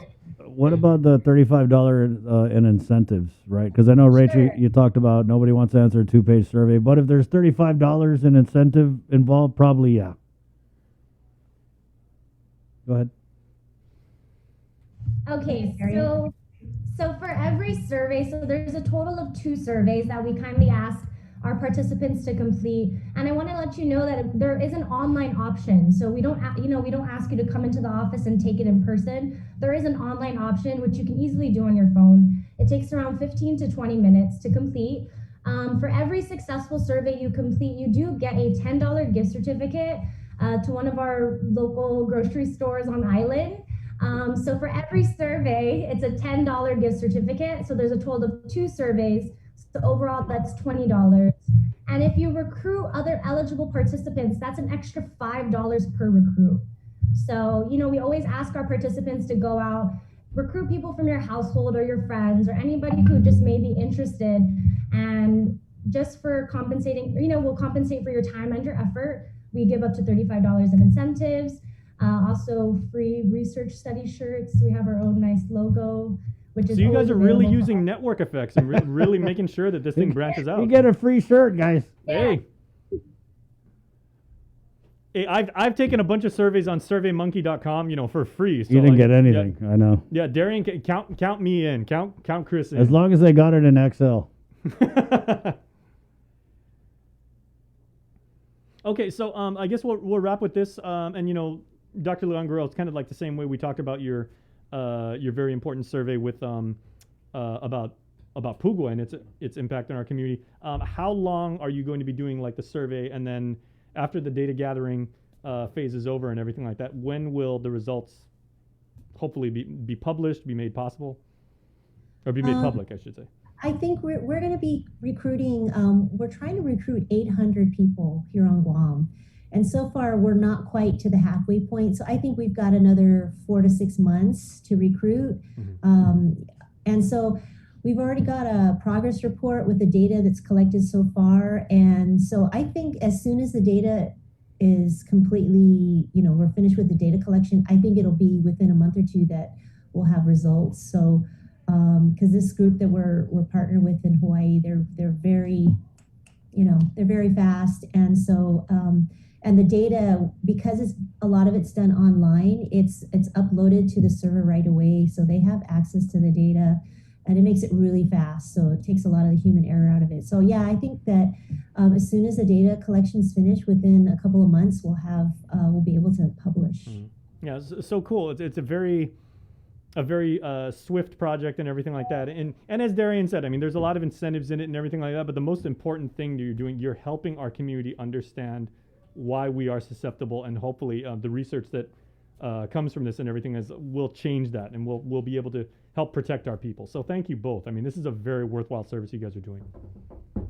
Thank you so much, Jason. Thank you, Chris. We really appreciate you letting us come on. And come back on, the both of you. We'd love to have you back on the show and see how things are going. And like if the participation starts to wane, come back on and we'll say you get a matching pair of shorts with the shirt or something like that. We actually have a comment here. Darian Liu, you're doing an amazing job. Thank you. That's coming from Ria Crisostomo Rios.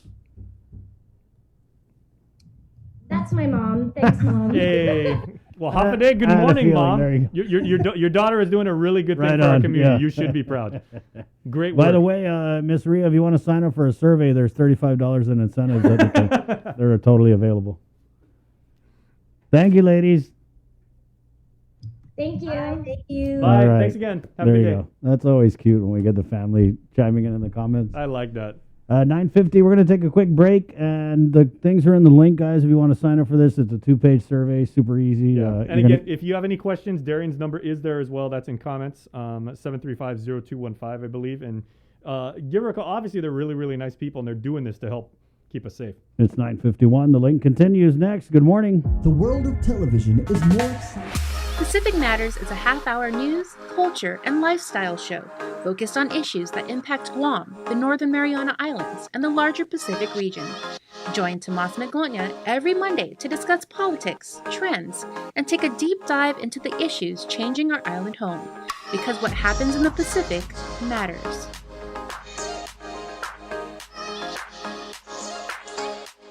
GU Self-Storage, conveniently located near the Harmon McDonald's. We offer affordable rates, online payments, and auto bill pay for your convenience. Plus gate access daily from 6 a.m. to 9 p.m. Call us today at 648-7867 for more information.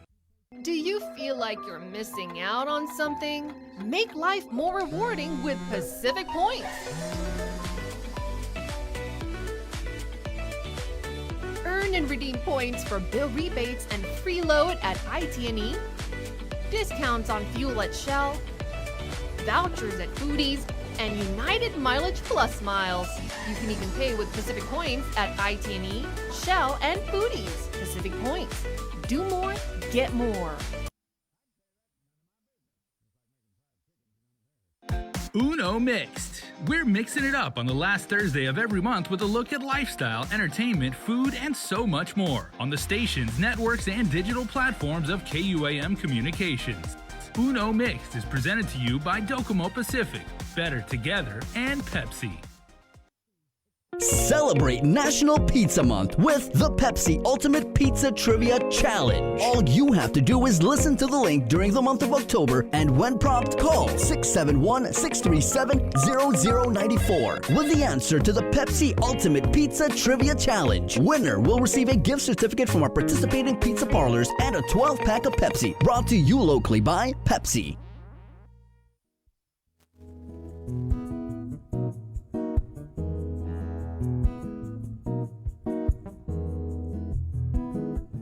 Down in Jamaica, they've got lots of pretty women. Steal your money and they break your heart. Oh, but lonesome Sue, she's in love. Hey, good morning. You have a great day Monday, Mama Bear, too. Right on. Took me a while to get out that. Luciana James Dennis comments in, are you sure the vaccine is better than Jesus Christ's love? Because you people trusted the vaccine instead of God's protection. How about this, Luciana? How about we trust both? Oh, man. Ooh, 9:54. Good morning, Jason. It's going to take me a few seconds to process that comment. Right on. It's Monday, October 18th. Man, can you, let me just announce this. We did ask if you guys are looking to get the booster. We actually, hold on. Oh, you need the booster info? Well, there's here we go. Yes, the Humatec Molesto Village Booster Campaign is today. There's no line. And they're there from 8:30. Well, they're there until 1:30 p.m. Okay, and this is the 65 and up Village Booster.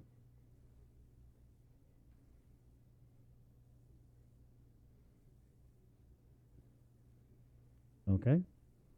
Yeah, so if you live in the villages of Humatec or Molesto, you can head down there today, and they will take care of you as far as the booster. Plus, if you also need the booster and you're a little bit more central in the island, always remember UOG Calvo Fieldhouse in Mingilao.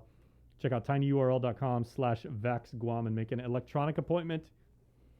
You're in, you're out. There's also just a release out, guys. They from the Office of the Governor, COVID emergency shelter now opening in Tamuning. The Leon Guerrero Tenorio administration announces the opening of the Lihang Sinafu COVID emergency shelter, Guam's newest 24-hour shelter located in the Tamuning Plaza Hotel.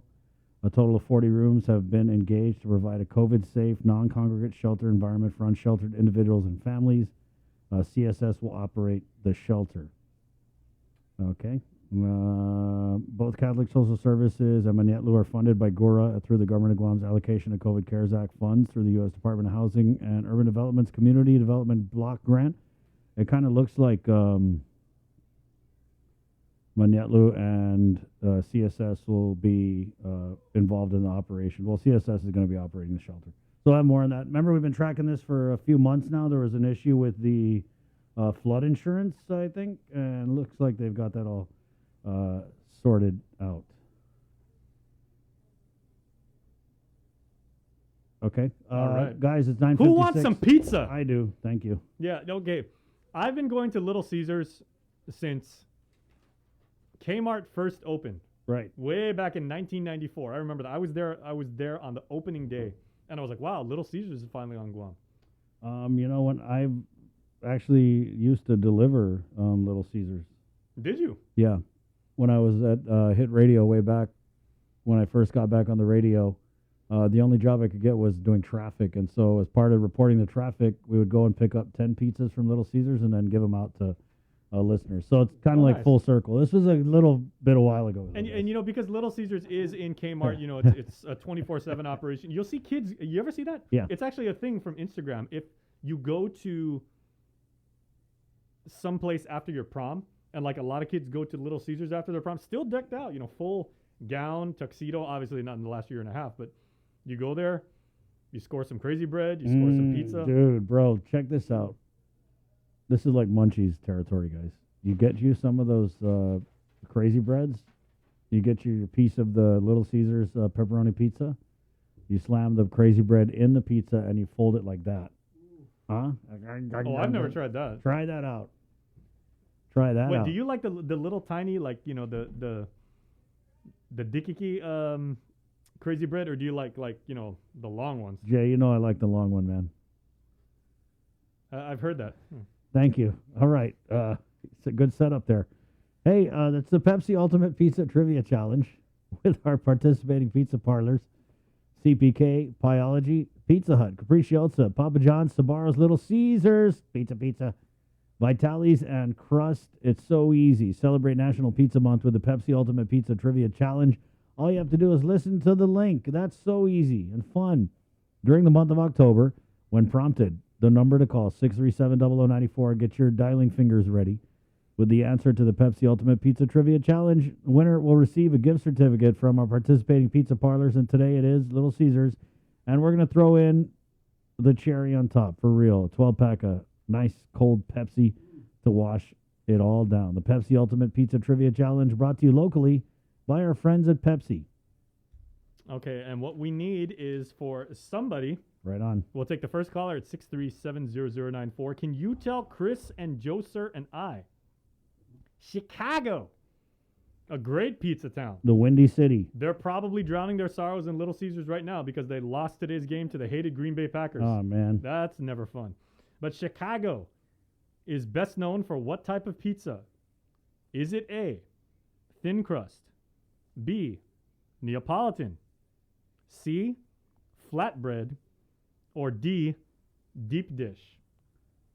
Okay. Chicago is best known for what kind of pizza of those four? Thin crust, Neapolitan, flatbread, or deep dish? All right, and we're looking for a winner at 637-0094. Let's go to the phones. Our first caller here. Good morning. Good morning. The question again. Up for grabs, Little Caesars and a 12-pack of ice cold Pepsi. Chicago is best known for what type of pizza? A, thin crust. B, Neapolitan. C, flatbread. D, deep dish. D, deep dish. Is that your final answer? Yes, it is. Man, what's your name? Roy. Roy. Man, Roy. Congratulations. All right, Roy. Bear down, Chicago Bears. When it's something, something.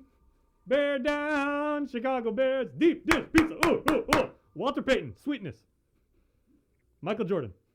Congratulations, Roy. Chicago Blackhawks. Thank you, thank you. Right on. You're going to get you some Little Caesars and a 12-pack of Pepsi. Yay. Wow. How you doing, man? All right.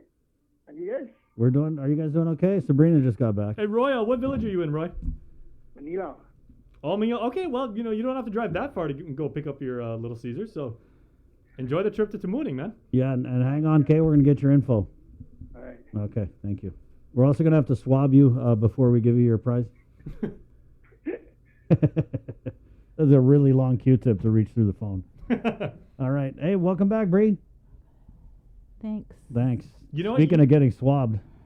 Yeah, swabbed again. Yep. Only one nostril this time. Really? Yeah. Left or right? Which Left. nostril do you prefer? When they come in with that, are you like, no, do the right? That's my loose one. It doesn't matter at this point. Don't do the right one because that's the one I had pierced in college. Do the left. So Bree had a little bit of a earache. So good. You okay? Yeah. Yeah. Of course, we're all messing with her. Like, oh man, if you Google earache, first thing that pops up, massive brain tumor. No. But you're okay. We right? were not all doing that. Okay, it was me. Joe It was Sir me. and I were. I'm sorry, it was Joe me. Sir and I would take care of yourself, get some Yeah. rest. But you know what, Bree? You came back at the perfect time. We have an extra special cover me today, and this is gonna make Oh your earache God, feel are better. you serious, guys? I didn't know she was gonna be here. What is it? We went extra. Our very own Chris Barnett has made a malfunction music video. Bree I had nothing to do with this. They called it. I'm not involved at all. But anyway, so Burger King Yeah, is you proud only to shared present. it and said, "Can we add this to the show?" Burger King is proud to present today's cover me. Good job today, Bree. Thanks. All right. It's 10:02. Brought to you by Pacific Points, Cabo Enterprises, ITD, and Jack in the Box. So this is the world premiere of your latest, and it's been a while since been you've done a music it's video. been out, man. It was out already. It's brought to you by Burger King, where Fridays you go to Burger King and you go to the drive-thru, you go inside, you get you a nice chicken fries, and then you say, I love the chicken fries, and they're going to give you another one absolutely free because you listen to the link, okay? And it's also brought to you in part by Docomo Pacific. Guys, be safe. We'll have your back again with our KUAM News primetime newscast at 6 p.m. Until then, my name's Chris. I'm Jason. Thanks for watching, everybody. Hasta. Adios. Happy Monday.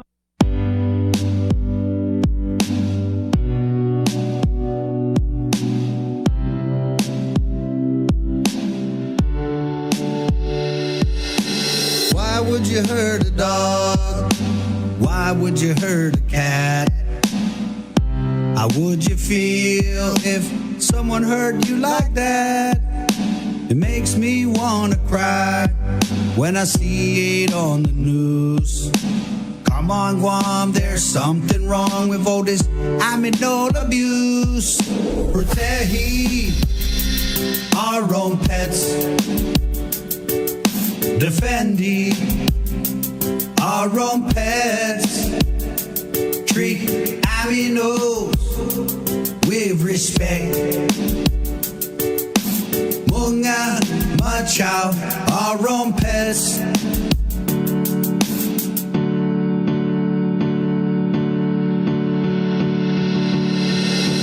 Why would you hurt a cock? Why would you hurt a fish? How would you feel if they made you their dish? It makes me wanna cry, 'cause it happens all the time. Come on, Guam, you know it's wrong. That's why I had to sing this song. Protect our own pets, defending our own pets, treat aminos with respect. Munga machaw our own pets.